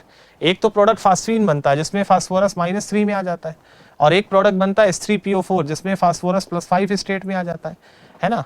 तो ऑक्सीडेशन स्टेट चेंज हो रही है, डिस्प्रपोर्शनेशन हो रहा है, बट क्या हाइब्रिडाइजेशन चेंज हो रहा है। तो यहाँ पे आते हैं, जब आप H3PO2 का स्ट्रक्चर बनाते हो तो स्ट्रक्चर आपका ये बनता है POO, ये होता है OH, ये होता है H और ये होता है OH। यहाँ फास्फोरस sp3 हाइब्रिड है, 4 सिग्मा, 1 2 3 और 4 सिग्मा बॉन्ड है sp3। दूसरा है PH3। अब अगर आप PH3 में देखो तो फास्फोरस के साथ 3 हाइड्रोजन जुड़ा है और एक लोन पेयर होगा, तो यहाँ भी हाइब्रिडाइजेशन sp3 है। H3PO4 में आ जाओ तो उसका स्ट्रक्चर होता है POO, ये होता है OH, ये है OH और ये है OH, तो यहाँ पे भी फास्फोरस sp3 स्टेट में, यानी कि हाइब्रिडाइजेशन में कोई चेंज नहीं आ रहा। पहले भी sp3 था, यहाँ भी फास्फोरस sp3 है, यहाँ भी sp3 है और यहाँ भी sp3। देखो कितना बढ़िया सवाल बना है, मतलब आपको रिएक्शन भी पता, रिएक्शन के बारे में भी पूछ लिया कि प्रोडक्ट क्या बनेगा, और साथ में हाइब्रिडाइजेशन की भी बात कर ली। तो देखो कितना बढ़िया सवाल है, बॉन्डिंग को भी कनेक्ट किया, रिएक्शन को भी कनेक्ट किया, डिस्प्रपोर्शनेशन की बात की, रिडॉक्स की बात की, तो बढ़िया सवाल है। आपको इस तरह की चीजें क्लियर होनी चाहिए। तो यहाँ पर यहाँ भी चेंज नहीं हो रहा। रही बात NH3+, अब यहाँ नाइट्रोजन पे लोन पेयर है, 3 सिग्मा एक लोन पेयर हाइब्रिडाइजेशन sp3, और जब ये NH4+ बनेगा तो भी 4 ही सिग्मा है, तो हाइब्रिडाइजेशन sp3, तो यहाँ भी चेंज नहीं हो रहा। यानी कि इस पूरे केस में एक ही रिएक्शन है जहाँ पे हाइब्रिडाइजेशन स्टेट अंडरलाइन एलिमेंट की चेंज हो रही है, and that is a first reaction. तो इसका जो करेक्ट आंसर है वो फर्स्ट है। बट इस सवाल का आंसर आप नहीं दे पाते अगर आपको रिएक्शन नहीं पता हो। तो आपको ये सब रिएक्शंस पता होने चाहिए। हमने फिल्टर करके सवाल लिए हैं जो अच्छे अच्छे सवाल हैं, कि आपसे पूरा रिवीजन भी हो जाए और अच्छे अच्छे सवाल आपके सामने आ जाए, रिएक्शन रिकॉल हो जाए, इसीलिए हमने ये चीज़ ली है। फिर हम चलते हैं बेटा अगले सवाल की तरफ। हमारा अगला सवाल ये है, ध्यान से देखिए, सवाल पढ़ते हैं क्या कह रहा है। सवाल कह रहा है on heating lead nitrate, right, lead nitrate उसको गर्म किया, ठीक है। लेड नाइट्रेट का फार्मूला होता है PbNO3 का होल ट्वाइस। इसको हम गर्म करते हैं बेटा। जब हम इसको गर्म कर रहे हैं, gives a brown gas A, right, इसको गर्म कर रहे हैं तो एक ब्राउन गैस आती है A, प्लस कुछ साइड प्रोडक्ट बन रहा है, ये साइड प्रोडक्ट है, बट A जो है वो ब्राउन कलर की है, ठीक है। अब आपको पता है कि ब्राउन कलर की जो गैस होती है, अब देखो नाइट्रोजन फैमिली का सवाल है, नाइट्रोजन के डिफरेंट ऑक्साइड्स होते हैं, नाइट्रोजन के अलग अलग ऑक्साइड्स में कुछ कलर्ड होते हैं, कुछ कलरलेस होते हैं। ब्राउन कलर जो होता है वो नाइट्रोजन डाइऑक्साइड का होता है, NO2 का, और उसमें कलर्ड होता है, पैरामैग्नेटिज्म होता है। तो जब हम इसको गर्म करेंगे तो A जो है डेफिनेटली एक ब्राउन गैस है, मतलब वो NO2 बनाएगा। A शुड बी NO2, क्योंकि NO2 का कलर ही ब्राउन होता है। फिर बोल रहा है the gas A on cooling change to colourless solid, okay. अब आप देखो NO2 का जो स्ट्रक्चर है बेटा वो ये होता है N, ध्यान से देखना, N डबल बॉन्ड O, और ये है O, और यहाँ पर एक इलेक्ट्रॉन बचता है ना, ये एक इलेक्ट्रॉन यहाँ पे बचता है। तो अब यहाँ पे एक इलेक्ट्रॉन बच रहा है, तो ये ऑड इलेक्ट्रॉन स्पीसीज है। दूसरा अनपेयर्ड इलेक्ट्रॉन है तो बहुत स्टेबल नहीं होगा, पैरामैग्नेटिक होगा। तो होता क्या है कि जब हम इसको ठंडा करते हैं तो 2 मॉलिक्यूल इसके, जब इसको कूल करेंगे तो ये 2 मॉलिक्यूल डाइमराइज हो जाते हैं, और ये वाला इसके साथ बॉन्ड बना लेता है और प्रोडक्ट बन जाता है N2O4, right, this is N double bond O, ये O, यहाँ पे ये N double bond O and this is O, और प्रोडक्ट बन जाता है N2O4, राइट। और N2O4 ये एक सॉलिड होता है ना, ये गैस है बट ये सॉलिड बनेगा क्योंकि डाइमराइज हो गया। तो यह बोल रहा है कलरलेस सॉलिड और लिक्विड B, यानी कि ये जो प्रोडक्ट है वो बेटा B है, ठीक है, दिस प्रोडक्ट इज B। आगे कह रहा है B on heating with NO, जब हम B को NO के साथ हीट कर रहे हैं तो change into blue solid C। देखो कितना बढ़िया सवाल है, नाइट्रोजन फैमिली का है ये। नाइट्रोजन के डिफरेंट ऑक्साइड्स को लेकर एक टेबल बनी है एनसीईआरटी में, उसके कलर दिए हैं, उसका मैग्नेटिक कैरेक्टर दिया है। आप देखना नाइट्रोजन फैमिली में, नाइट्रोजन के ऑक्साइड्स में, तो उसके कलर और इन सब चीज़ों की बातें की गई है, उसी को लेकर सवाल बना है। तो सवाल में कह रहा है कि जो B है, जब हम B की रिएक्शन, अब B क्या है N2O4, बोला है कि जब हम B की रिएक्शन करा रहे हैं, B on heating with NO, इसकी रिएक्शन हम NO से करा रहे हैं, ठीक है। तो जब हम बेटा इसकी रिएक्शन NO से कराते हैं तो यहाँ पे एक प्रोडक्ट बनता है ना, और वो प्रोडक्ट क्या बनता है, जब हम इसकी रिएक्शन ट्वाइस NO से कराते हैं तो यहाँ से प्रोडक्ट बनता है N2O3, ट्वाइस N2O3, और ये जो प्रोडक्ट है N2O3 नाइट्रोजन ट्राईऑक्साइड, जो N2O3 होता है, यहाँ पे देखो change to a blue solid. अब ब्लू कलर का जो ऑक्साइड होता है वो यही होता है, नाइट्रोजन का ये ब्लू ऑक्साइड होता है N2O3, ये ब्राउन गैस होती है ना, ये आपका N2O4 होता है। और N2O4 देखिए क्या बोल रहा है, कलरलेस है, ये कलरलेस होगा क्योंकि कोई भी अनपेयर्ड इलेक्ट्रॉन यहाँ बचेगा नहीं। तो N2O4 कलरलेस होता है, NO2 ब्राउन होता है, N2O3 जो है वो ब्लू कलर का होता है। तो यहाँ N2O3 बन गया है ना, ये ब्लू कलर का होता है। तो बोला है the oxidation number of nitrogen in solid C, तो इसमें नाइट्रोजन का ऑक्सीडेशन नंबर क्या होगा, तो सिंपल है N2O3 है। अब इसमें ऑक्सीडेशन स्टेट निकाल लो, सीधा सीधा तुमको दिख ही रहा है ना, इसका +3 आएगा, इसका -2 आएगा, तो नाइट्रोजन +3 स्टेट भी होगा, यानी कि इसका करेक्ट आंसर कौन सा है, फर्स्ट है। तो देखो मतलब नाइट्रोजन के ऑक्साइड्स, देखो सवाल सिंपल है, बहुत कॉम्प्लेक्स नहीं है, बट वो है कि आपको डेटा पता होना चाहिए, कलर्स के बारे में आइडिया होना चाहिए, है ना, और एनसीईआरटी में सब जो टेबल्स में दिया है चीजें आपको पता होनी चाहिए। तो बेटा ये सवाल था। फिर अगले सवाल की तरफ चलते हैं। अगला सवाल क्या कह रहा है, इस सवाल को भी देखते हैं। यहाँ पे बात कर जा रहा है व्हाइट फास्फोरस, मतलब क्या हुआ कि व्हाइट फास्फोरस है, मतलब ये नाइट्रोजन फैमिली का सवाल है ना, फास्फोरस उसी ग्रुप में आता है, और ये बहुत ही कॉमन रिएक्शन है, कई बार पूछी गई है। बोला white phosphorus on reaction with concentrated NaOH, white phosphorus होता है P4, इसकी रिएक्शन कंसंट्रेटेड NaOH से करा रहे हो। बहुत इंटरेस्टिंग है, पहले भी ऐसा सवाल इसी सीरीज में मैं बात कर चुका हूँ। यहाँ फास्फोरस 0 स्टेट में है, और जो फास्फोरस है उसकी मिनिमम स्टेट -3 और मैक्सिमम +5 होती है। यहाँ 0 है, ये इंटरमीडिएट स्टेट में। जब non metal, phosphorus is a non metal, जब नॉन मेटल इंटरमीडिएट स्टेट में होता है तो उसका डिस्प्रपोर्शनेशन होता है, ये डिस्प्रपोर्शनेट होगा। और जब ये डिस्प्रपोर्शनेट होता है तो देखो क्या कह रहा है कि इसकी रिएक्शन NaOH से कराई गई in an inert atmosphere of CO2 gives phosphine and compound X, definitely. अब इस रिएक्शन को पता होना चाहिए कि जब हम इसकी रिएक्शन कराते हैं तो 2 प्रोडक्ट बनता है, एक तो PH3 बनता है और एक NaH2PO2 बनता है। एक रिएक्शन ये होती है, प्रोडक्ट ये बनता है, सोडियम हाइपोफॉस्फेट ये बनता है। ये रिएक्शन कई बार आ चुकी है, कई बार आप पढ़ते हैं। तो एक बार ये फास्फोरस रिड्यूस होता है -3 में, और एक बार ये ऑक्सीडाइज होता है +1 में, ठीक है। और इस तरह से फास्फोरस का डिस्प्रपोर्शनेशन होता है। अब आगे चलते हैं। बोला है कि जब हम इसको गर्म कर रहे हैं तो एक तो फास्फीन बन रहा है, ये फास्फीन बन गया, ये फास्फीन है, और कंपाउंड X, यानी कि ये कंपाउंड X है, सोडियम डाइहाइड्रोजन फास्फेट, या इसको सोडियम हाइपोफॉस्फेट कहते हैं। ये रिएक्शन याद होनी चाहिए, बहुत अच्छी रिएक्शन है। बोला X on acidification with HCl, okay. अब जो X बना ये है X, NaH2PO2, इसको HCl से रिएक्शन कराई जा रही है, एसिडिफिकेशन कराया जा रहा है, तो गिव्स द कंपाउंड Y, इसकी रिएक्शन से कंपाउंड Y बनता है, तो डेफिनेटली ये एसिड है, सोडियम है Na+, ये रिप्लेस कर देगा इसको, तो यहाँ से प्रोडक्ट क्या बनेगा, H3PO2 + NaCl, और ये बन गया आपका हाइपोफॉस्फोरस एसिड, ये बन गया आपका हाइपोफॉस्फोरस एसिड। तो यहाँ से ये प्रोडक्ट बन गया हाइपोफॉस्फोरस एसिड, ठीक है। अब ये प्रोडक्ट बन गया, तो बोल रहा है यही वाला कंपाउंड Y है ना, दिस इज अ Y। अब सवाल कह रहा है कि the basicity of compound Y, तो ये तो एक एसिड है और इसकी बेसिसिटी की बात कर रहा है, तो आपको पता है कि इसकी बेसिसिटी 1 होती है, मतलब कितना H+ दे सकता है। और H3PO2 जो होता है बेटा, वो केवल एक ही H+ दे सकता है, क्योंकि केवल एक ही H है जो ऑक्सीजन से जुड़ा होता है, बाकी 2 H हाइड्रोजन से जुड़ा होता है। ना ये H+ निकलता है, ना ये H+ निकलता है, H+ केवल यही वाला निकलता है, और इसकी बेसिसिटी 1 होती है।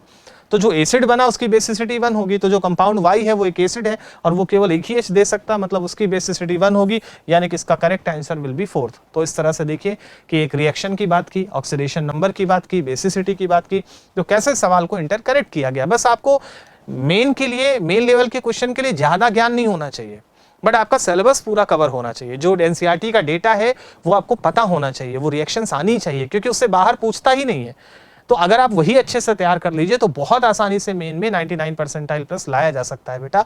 तो ध्यान से आप चीजों को बस समझना सीखिए, उसको रीड करना सीखिए, अंडरलाइन करना सीखिए। चलते हैं अगले सवाल की तरफ। अगला सवाल क्या कह रहा है, ये आपके सामने एक रिएक्शन आ गई, यहाँ पे नोबेल गैस दिख रहा है, मतलब ये नोबेल गैस फैमिली का ही है सवाल। विच of the following reaction is an example of redox. तो बहुत ही आसान है, बोला इनमें से कौन सी रिएक्शन रिडॉक्स रिएक्शन है। अब रिडॉक्स रिएक्शन में क्या होना चाहिए, ऑक्सीडेशन और रिडक्शन दोनों होने चाहिए। तो आपको चेक करना पड़ेगा कि क्या रिडॉक्स हो रहा है कि नहीं हो रहा है। चलो देखते हैं। सबसे पहले यहाँ जिनान, जिनान यहाँ +6 में है, फ्लोरीन -1 में है, हाइड्रोजन +1 में है, ऑक्सीजन -2 में है, कॉमन है। यहाँ पे देखिए, यहाँ पे भी जिनान के ऑक्सीडेशन स्टेट ने देखो, फ्लोरीन का -1, ऑक्सीजन का -2, जिनान का निकालोगे तो +6 आएगा। यहाँ पे H का +1, F का -1। ठीक, क्या इस रिएक्शन में किसी एलिमेंट की ऑक्सीडेशन स्टेट में कोई चेंज आ रहा है, देखना पड़ेगा। तो जिनान यहाँ भी +6 है, यहाँ भी +6 है, कोई चेंज नहीं आ रहा। फ्लोरीन में भी कोई चेंज नहीं है, ऑक्सीजन में भी कोई चेंज नहीं है। रिडॉक्स रिएक्शन तो वो होती है जिसमें ऑक्सीडेशन नंबर चेंज हो, यहाँ तो कोई चेंज ही नहीं हो रहा। इसका मतलब पहली वाली रिएक्शन रिडॉक्स नहीं है। ऐसे दूसरा चेक करिए, दूसरी वाली रिएक्शन में भी देखिए अगर आप ध्यान से, तो यहाँ Xc +6 है, फ्लोरीन -1, ये +1, ये -2, यहाँ पे भी जिनान +6, ये -2, -1, +1, -1, कहीं कोई चेंज नहीं आ रहा, सबका ऑक्सीडेशन स्टेट वही है, देयर इज नो चेंज। तो ये भी रिडॉक्स नहीं है। इस रिएक्शन को देखते हैं HCF4 में, यहाँ जिनान +4 स्टेट में है, फ्लोरीन -1 में है। यहाँ ऑक्सीजन को देखिए, यहाँ ऑक्सीजन +1 और फ्लोरीन -1 में आएगा, क्योंकि fluorine is a more electronegative. Fluorine -1, oxygen +1 में है। वैसे तो ऑक्सीजन का -2 होता है, बट ये यहाँ पे एक स्पेशल केस है कि जब ऑक्सीजन फ्लोरीन से जुड़ा होता है तो उसकी ऑक्सीडेशन स्टेट पॉजिटिव हो जाती है। तो यहाँ ऑक्सीजन +1 में है। HCF2 में आइए, तो यहाँ जिनान +2 है, फ्लोरीन -1 और यहाँ O2 0 है। अब आप इसमें देखिए, इसमें ऑक्सीडेशन स्टेट में चेंज आ रहा है, क्योंकि जिनान यहाँ +4 से +2 में जा रहा है, यहाँ रिडक्शन हो रहा है।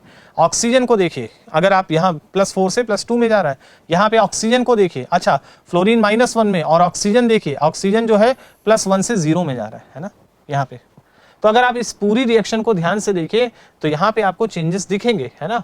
यहाँ पे चेंज इन ऑक्सीडेशन स्टेट दिख रहा है। सिमिलरली यहाँ देखिए, अगर आप इस वाले केस में देखिए तो जिनान यहाँ पे क्या है, +2 है ना, जिनान क्या है, +2 है। अगर आप यहाँ देखिए तो फ्लोरीन क्या है, -1, यहाँ फ्लोरीन फास्फोरस अगर आप देखिए तो +5 है और फ्लोरीन -1 है। यहाँ पे जिनान पे आइए, आप यहाँ देखेंगे तो जिनान, भाई फ्लोरीन आपका 6 है, यहाँ पे फास्फोरस, अच्छा PF6 -1 है, तो PF6 -1 में अगर आप फास्फोरस का निकालेंगे ऑक्सीडेशन स्टेट -1, तो इसका x मान लिया, 6 इंटू फ्लोरीन का -1 पूरा सम आएगा -1, तो यहाँ से अगर आप देखिए तो x बराबर 5 आएगा। तो फास्फोरस यहाँ भी +5 है, यहाँ भी +5, फास्फोरस में कोई चेंज नहीं आ रहा।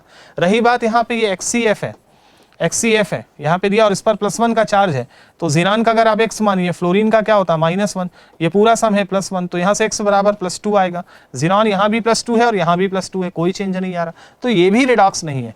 तो चेंज इन ऑक्सीडेशन स्टेट केवल एक ही रिएक्शन में आ रहा है, और वो कौन सा है, थर्ड वाला। इसका मतलब यही रिडॉक्स रिएक्शन की तरह बिहेव करेगी, और यही सवाल आपसे पूछा जा रहा है। ठीक है, तो आपको ये ऑक्सीडेशन नंबर और रिएक्शन पर बेस्ड सवाल था, और आपने आसानी से इसका आंसर बेटा दे दिया। फिर आते हैं अगले सवाल पे। ये भी सवाल देखिए, ध्यान से पढ़िए, सवाल क्या कह रहा है। बोला the compound that does not produce nitrogen gas by thermal decomposition, किसको गर्म करने से नाइट्रोजन गैस प्रोड्यूस नहीं होगी, है ना। ये भी देखिए एनसीईआरटी में रिएक्शंस दी है, नाइट्रोजन का जो प्रोडक्शन है, नाइट्रोजन बनाने का जो तरीका है, वहाँ पे भी रिएक्शंस दी है, नाइट्रोजन की प्रॉपर्टी में रिएक्शंस दी है।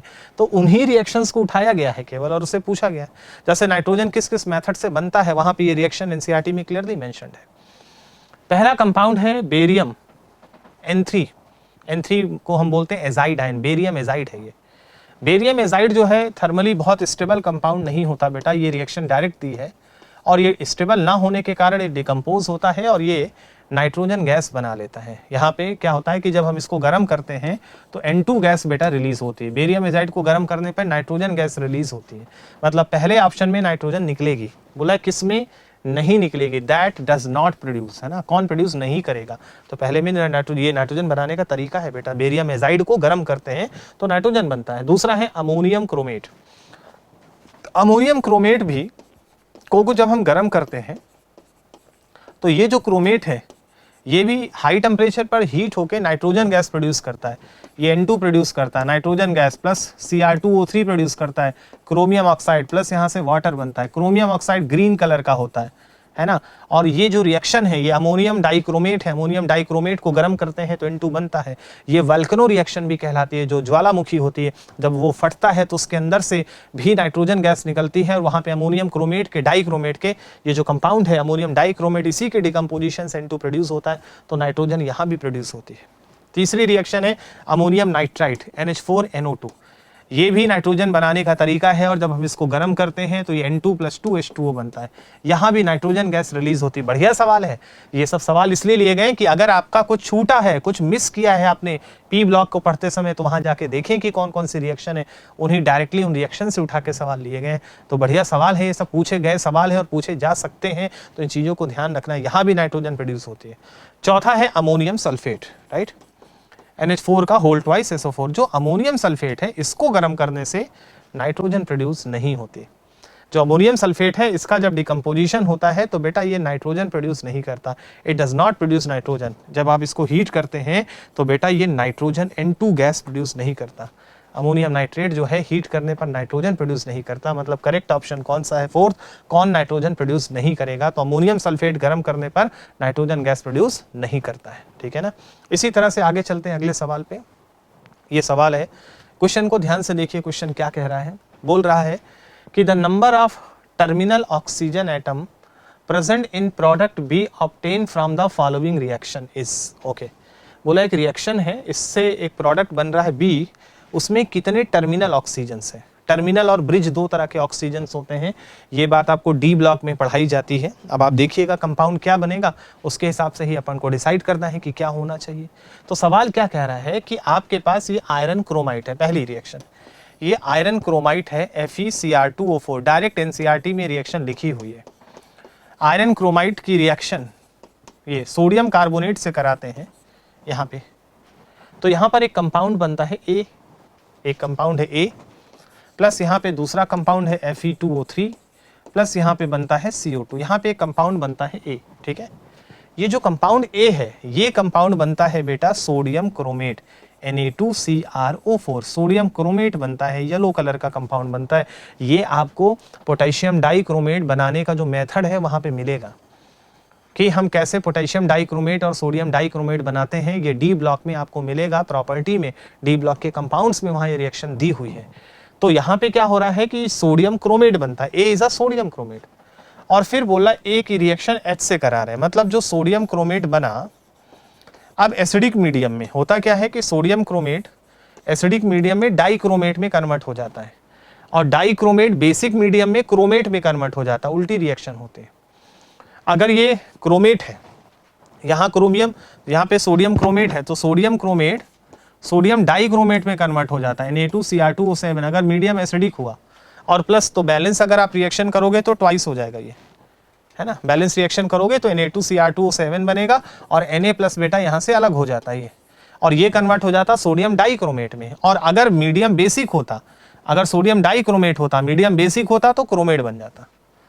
तो इसका मतलब है कि यहाँ पे जो कंपाउंड बना वो सोडियम डाइक्रोमेट है, ठीक है। तो बोला है कि कंपाउंड है और प्लस यहाँ पे वाटर बन रहा है, प्लस यहाँ पे H2O भी है ना। तो जो कंपाउंड बना वो है सोडियम डाइक्रोमेट। अब बोल रहा है यानी कि यही हमारा बी है। अब बोल रहा है कि इस कंपाउंड में कितने टर्मिनल ऑक्सीजन है, कितने किनारे पे ऑक्सीजन है। तो बेटा ये जो कंपाउंड है इसके दो पार्ट है, एक तो ट्वाइस Na प्लस है और एक होगा Cr2O7 -2 डाइक्रोमेट आयन। और डाइक्रोमेट आयन का जो स्ट्रक्चर है अगर आप उसको बनाते हो तो डाइक्रोमेट आयन का स्ट्रक्चर बेटा ये होता है Cr double bond O double bond O। इस तरह से अगर आप Cr2O7 का स्ट्रक्चर बनाओ, यहाँ पे ये डबल बॉन्ड O, यहाँ पे एक O आता है, ये Cr, ये डबल O, ये डबल O, और यहाँ पर O, यहाँ पे एक माइनस आएगा। सिमिलरली यहाँ पे ये सिंगल बॉन्ड होगा और यहाँ पे भी एक माइनस आएगा क्योंकि डाइक्रोमेट आयन है ये। अब इस डाइक्रोमेट आयन में ये वाला ऑक्सीजन तो बीच में है, इसको ब्रिज ऑक्सीजन कहते हैं, और ये तीनों टर्मिनल पे हैं तो इसको टर्मिनल ऑक्सीजन कहते हैं। तो एक टर्मिनल इधर किनारे पे जो है, एक यहाँ, एक यहाँ, एक यहाँ, 3 यहाँ है और 3 यहाँ है, तो टोटल टर्मिनल ऑक्सीजन के नंबर कितने हो गए? 6 हो गए। तो जो सोडियम डाइक्रोमेट बना उसमें टर्मिनल ऑक्सीजन का नंबर कितना यही पूछ रहा है, तो आपका करेक्ट आंसर होगा 6, कि इसमें टर्मिनल ऑक्सीजन कितने हैं, सो नंबर विल बी 6 और यही इसका करेक्ट आंसर है। तो डी ब्लॉक में सोडियम डाइक्रोमेट और पोटेशियम डाइक्रोमेट पढ़ाने का मेथड होता है, और इसको याद रखना कि सोडियम क्रोमेट सोडियम डाइक्रोमेट में कन्वर्ट होता है जब मीडियम एसिडिक होता है। एसिडिक का मतलब pH 7 से कम होता है, और जब मीडियम बेसिक होता है pH ग्रेटर देन 7, तो कहानी ये होती है। तो आपको समझना पड़ेगा, ये सब चीज़ें छोटी छोटी बातें हैं, छोटे छोटे ट्रिक्स हैं जिनको आपको ध्यान रखना है, और वहीं से इस रिएक्शन को लिया गया है। चलते हैं बेटा अगले सवाल की तरफ। हमारा अगला सवाल क्या है, चलिए इसको पढ़ते हैं। ये सवाल क्या कह रहा है और किस तरह से इसको डिफाइन करना है, तो चलिए देखते हैं सवाल क्या कह रहा है। सवाल कह रहा है कि द डिसप्रपोर्शनेशन ऑफ MnO4-2 पर मैग्नेट आयन होता है, ये सॉरी नॉट मैग्नेट आयन, पर मैग्नेट आयन होता है MnO4-1, ये मैग्नेट है MnO4-2। बोला इसका डिसप्रपोर्शनेशन करा रहे हैं इन एसिडिक मीडियम। ठीक, इसका मतलब है कि आपके पास क्या है, MnO4 है, MnO4-2, इसमें मैग्नीज की ऑक्सीडेशन स्टेट निकालोगे +6 आएगी। इसका डिसप्रपोर्शनेशन करा रहे इन एसिडिक मीडियम, मतलब यहाँ H+ प्रेजेंट है, medium is acidic. Result in the formation of 2 manganese compound A and B। जब इसका डिसप्रपोर्शनेशन करा रहे तो 2 कंपाउंड बनना, दोनों ही मैग्नीज के हैं, A एंड B। अब आप देखो कितनी बढ़िया रिएक्शन है। अब ये आपको पता नहीं होगा तो आप सवाल का आंसर दे ही नहीं सकते। आपको पता होना चाहिए कि पोटेशियम मैग्नेट का डिसप्रपोर्शनेशन कैसे होता है। यहाँ 2 कंपाउंड बनते हैं, जब इसका डिसप्रपोर्शनेशन कराते हैं तो एक बार ऑक्सीडेशन और एक बार ऑक्सीडेशन और एक बार रिडक्शन होता है। क्या होगा कि इसमें 2 चीज बनती है, एक तो बनता है मैग्नीज ऑक्साइड MnO2 प्लस एक प्रोडक्ट बनता है MnO4-1, that is a परमैग्नेट ion. ये है परमैग्नेट आयन, ठीक है, दिस इज अ परमैग्नेट आयन। ये क्या है, मैग्नेट आयन है, मैग्नेट आयन। और इसका डिसप्रपोर्शनेशन हुआ, मतलब मैग्नीज ऑक्सीडाइज और रिड्यूस हो रहा है। इसमें यहाँ देखो मैग्नीज +4 में आएगा और इसमें देखो मैग्नीज +7 में आएगा। तो एक बार इसका रिडक्शन हो रहा है, +6 से +4 में जा रहा है, और एक बार ऑक्सीडेशन हो रहा है, +6 से +7 में आ रहा है। ठीक, इतना हो रहा है। बोला if the oxidation state of Mn in B is smaller than A। Okay, तो बोला जो कंपाउंड B है उसमें Mn की ऑक्सीडेशन स्टेट A से कम है। तो दोनों में देखो, यहाँ Mn4 है, यहाँ Mn7 है, और B में Mn की ऑक्सीडेशन स्टेट कम है। इसका मतलब ये वाला B होगा और ये वाला A होगा। ठीक है, एक आपका B है और एक आपका A है। बात समझ पा रहे हैं आप लोग? 1 is B and 1 is A, क्योंकि B में ऑक्सीडेशन स्टेट कम है, यानी कि B इज अ MnO2। अब बोल रहा है कि then the spin only magnetic moment value of B। Okay, तो बोल रहा है कि इसका स्पिन मैग्नेटिक मोमेंट क्या होगा इस कंपाउंड का। तो स्पिन मैग्नेटिक मोमेंट का फार्मूला होता है म्यू बराबर √NN+2 बोर मैग्नेटॉन। ये मैग्नेटिक मोमेंट निकालने का फार्मूला होता है, जहां पे N क्या होता है, N होता है नंबर ऑफ अनपेयर्ड इलेक्ट्रॉन। तो आपको क्या करना है, इसका मैग्नेटिक मोमेंट बताना है इसका। तो आपको इस पूरे स्पीसीज में नंबर ऑफ अनपेयर्ड इलेक्ट्रॉन चाहिए मैग्नीज में, और मैग्नीज यहाँ किस स्टेट में है, +4 में है। यानी कि कुल मिला के आपके पास है MnO2, जहाँ मैग्नीज है +4 स्टेट में। इसका मैग्नेटिक मोमेंट म्यू बताना है। ठीक है, तो सबसे पहले मैग्नीज का जो होता है एटॉमिक नंबर वो होता है 25। नॉर्मल केस में कॉन्फ़िगरेशन लिखते हैं आर्गन, और यहाँ से आप लिखते हैं 3d5 एंड 4s2, ये तो मैग्नीज का होता है। लेकिन यहाँ मैग्नीज +4 स्टेट में है, तो अगर ये मैग्नीज +4 स्टेट में है तो इसका कॉन्फ़िगरेशन क्या होगा, 4 इलेक्ट्रॉन तो निकल जाएंगे, 4 निकल गए, तो बचेगा क्या, 2 यहाँ से 2 यहाँ से निकल जाएगा। तो ये बचेगा केवल 3d3 एंड 4s0, केवल ये बचेगा, क्योंकि 4 इलेक्ट्रॉन निकल गए, तो 2 तो आउटर शेल से निकला और 2 यहाँ से निकल गया। अब यहाँ पे D के पास होते हैं 5 ऑर्बिटल। ठीक, 5 में यहाँ पे 3 ही इलेक्ट्रॉन बच रहे। तो अब आपको पता चल गया कि अनपेयर्ड इलेक्ट्रॉन का नंबर 3 है, n बराबर 3 अनपेयर्ड। अब अगर अनपेयर्ड इलेक्ट्रॉन आ गया तो मैग्नेटिक मूवमेंट कितना हो गया, √NN+2 बोर मैग्नेटॉन, ये आ गया। n की वैल्यू 3 रख दीजिए, तो n की वैल्यू 3 रख देंगे तो आपको वैल्यू मिल जाएगी कितना, √15 आ जाएगा। √15 को अप्रॉक्सीमेटली सॉल्व कर लीजिए, 16 होता तो 4 होता, √15 है तो 3.85 के समथिंग आएगा मैग्नेटिक मोमेंट, और इस तरह से ये जो स्पीसीज बनी इसका मैग्नेटिक मोमेंट 3.85 के आसपास होगा। अगर नियरेस्ट इंटीजर में पूछ रहा है कि इसका क्लोजेस्ट इंटीजर क्या होना चाहिए, तो नियरेस्ट इंटीजर में आंसर 4 चला जाएगा, है ना, 3.85 के सबसे क्लोज का इंटीजर 4 होगा। तो अब यहाँ पे यही तो कह रहा है कि then the spin only magnetic moment value of B in Bohr magneton is nearest integer। तो nearest integer में आंसर कितना आ गया, 4 आ गया, तो यही आंसर हो गया।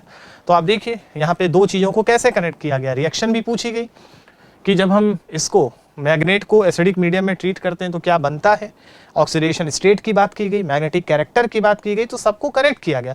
और ज़्यादातर देखिए सवाल कॉन्सेप्चुअल ही पूछता है, लेकिन हाँ ये है कि रिएक्शंस आपको बेटा पता होनी चाहिए। जितनी सवाल की प्रैक्टिस करेंगे, जितनी वैरायटीज़, आपको थ्योरी पढ़ने से बहुत ज़्यादा कुछ होगा नहीं, क्वेश्चंस पढ़िए, उसमें जहाँ फंसते हैं उसको जाकर एनसीईआरटी में अंडरलाइन करिए, तब जाके चीज़ें आपको क्लियर होंगी और बहुत आसानी से इनऑर्गेनिक केमिस्ट्री प्रिपेयर होगी। नाउ चलते हैं अगले सवाल की तरफ। हमारा अगला सवाल क्या है ये देखते हैं। तो चलिए देखते हैं सवाल क्या कह रहा है। बोल रहा है कि इन न्यूट्रल और alkaline medium solution MnO4- permanganate ion oxidises thiosulphate. जो परमैंगनेट आयन है वो थायोसल्फेट को किसमें ऑक्सीडाइज करता है, तो ये भी आप पढ़ेंगे तो पोटेशियम परमैंगनेट की प्रॉपर्टीज में देखेंगे, क्योंकि पोटेशियम परमैंगनेट एक अच्छा ऑक्सीडाइजिंग एजेंट होता है और ये बहुत सारे कंपाउंड को ऑक्सीडाइज करता है।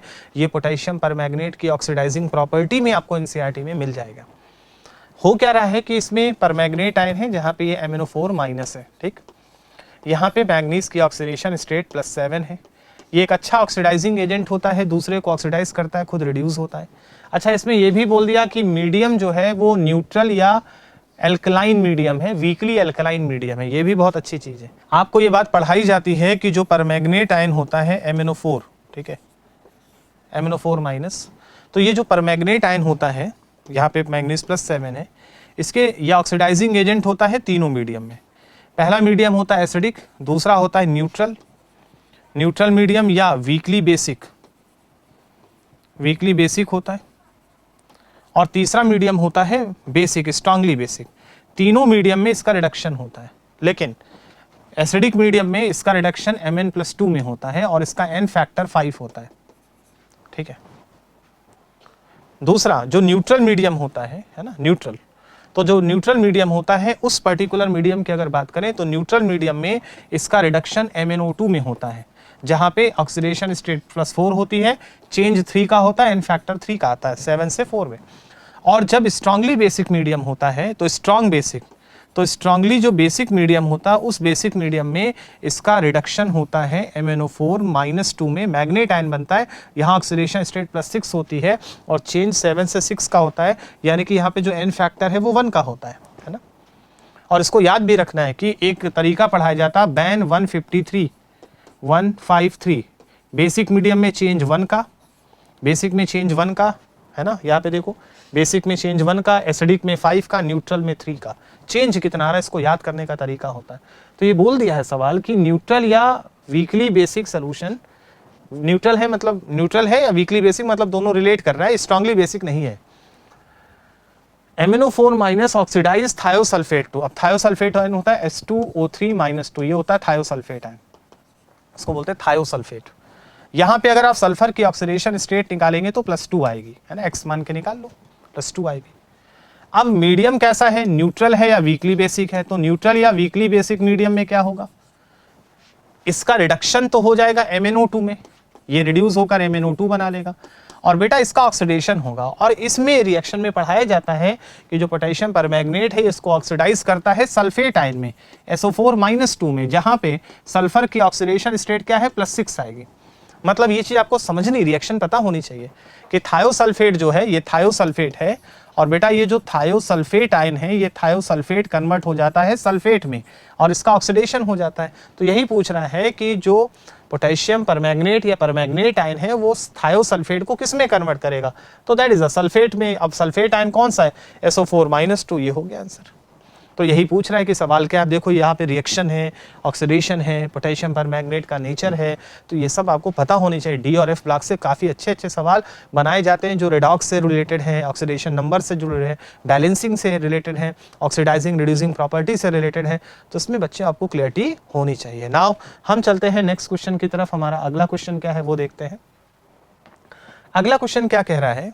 अगला क्वेश्चन कह रहा है कि सीरियम 4, ये सीरियम 4, सीरियम है जो +4 ऑक्सीडेशन स्टेट में है, सीरियम +4 है ना, ये सी होता है, और जो सीरियम है उसकी ऑक्सीडेशन स्टेट +4 है। Cerium 4 has a noble gas configuration, इसका कॉन्फ़िगरेशन नोबल गैस होता है ना। अब आपको ये बात समझनी पड़ेगी, आपको ये बात पता होनी चाहिए कि सीरियम है कहाँ पे। तो देखो सीरियम जो होता है बेसिकली हम क्या पढ़ते हैं, लैंथेनाइड और एक्टेनाइड्स। तो जो लैंथेनाइड होता है, अब ये सब चीज़ आपको पता होनी है, लैंथेनाइड जो होता है वो 58 से 58 से 71 तक वाले 14 एलिमेंट को लैंथेनाइड कहते हैं। और पहला जो लैंथेनाइड एलिमेंट है जो लैंथेनम के जस्ट बाद आता है, लैंथेनम का एटॉमिक नंबर क्या होता है, 57 होता है। उसके बाद जो पहला लैंथेनाइड एलिमेंट आता है वो सीरियम होता है, सी, जिसका एटॉमिक नंबर होता है 58। इसका कॉन्फ़िगरेशन नोबल गैस जिनान होता है, जिनान का 54 होता है एटॉमिक नंबर। और नॉर्मली जो एफ ब्लॉक, जो 4f ब्लॉक एलिमेंट है उनका कॉन्फ़िगरेशन क्या होता है, जिनान, ये होता है 4f 1 से 14।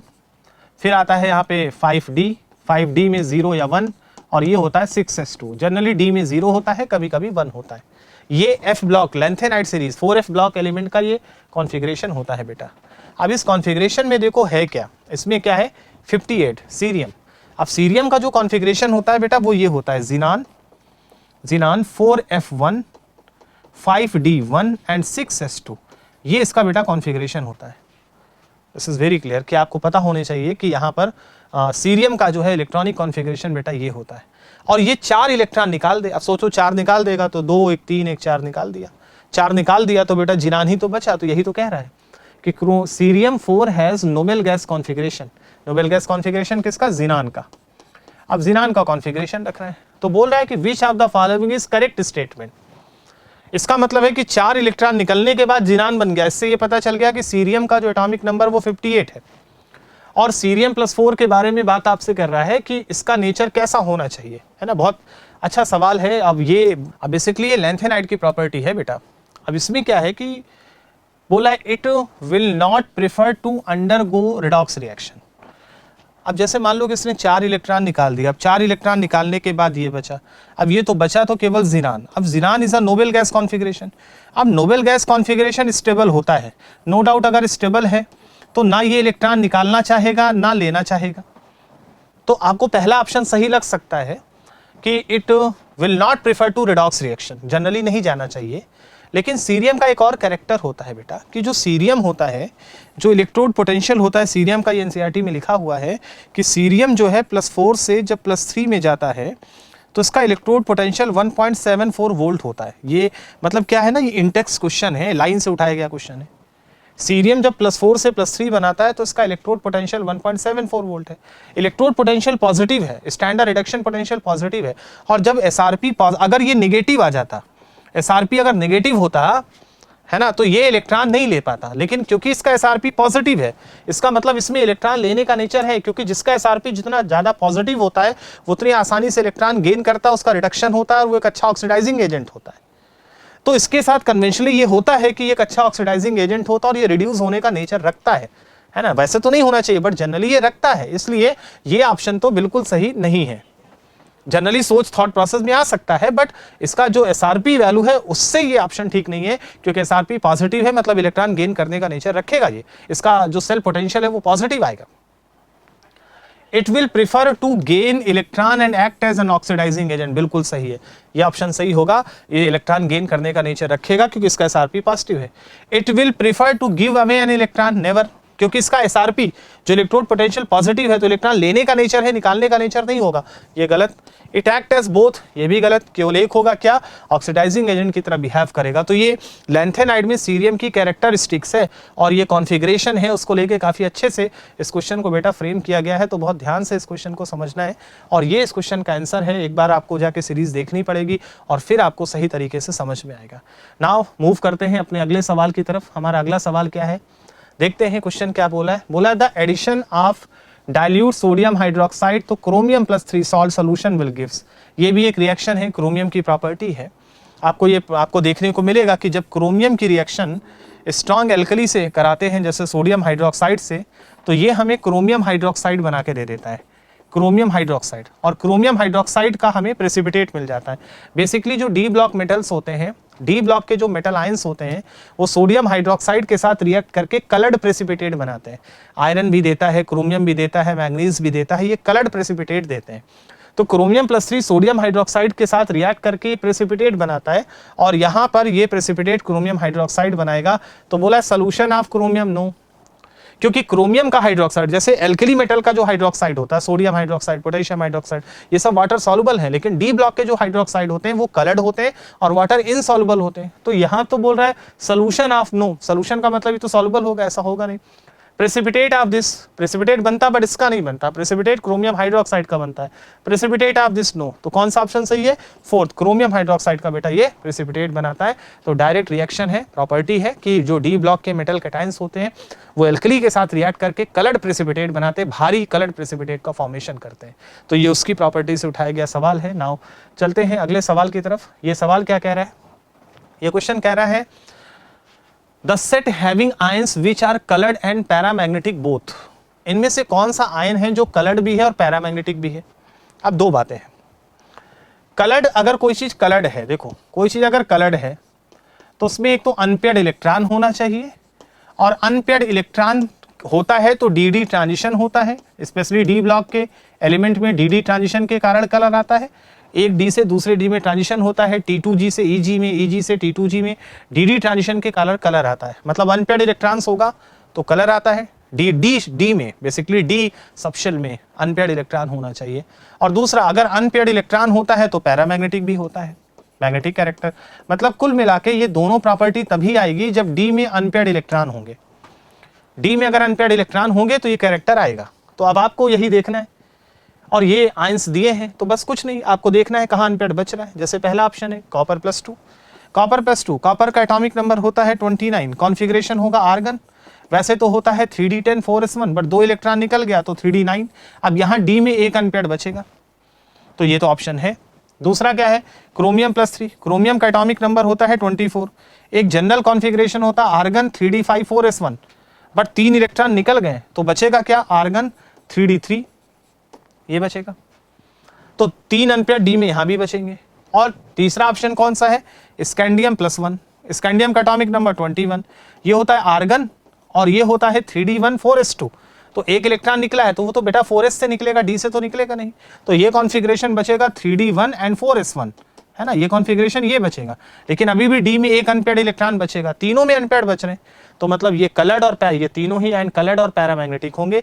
इसका पहला ही करेक्ट आंसर होगा। बाकी में आप अगर फाइंड करेंगे तो आपको इलेक्ट्रॉन नहीं मिलेंगे अनपेयर्ड, कोई ना कोई ऐसा होगा, हो सकता है तीनों में ना मिले या हो सकता है किसी एक में भी ना मिले, तो पेयर तो नहीं बन पाएगा। इसलिए पहला ऑप्शन ही करेक्ट ऑप्शन है।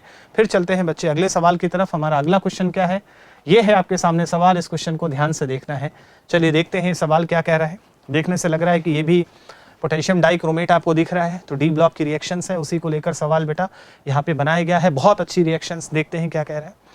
सबसे पहली रिएक्शन है कि पोटेशियम डाइक्रोमेट, सल्फ्यूरिक एसिड और सोडियम क्लोराइड की रिएक्शन कराई गई।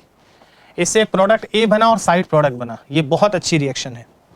बेसिकली ये रिएक्शन आप पढ़ते हैं क्रोमिल क्लोराइड टेस्ट में।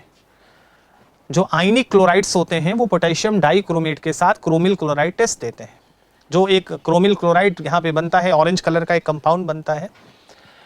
कब, जब जो कंपाउंड है आयनिक कंपाउंड हो जिसमें Cl- आयन हो, है ना, आयनिक होना चाहिए। Halides ionic, chloride of ionic compound, sodium potassium होना चाहिए।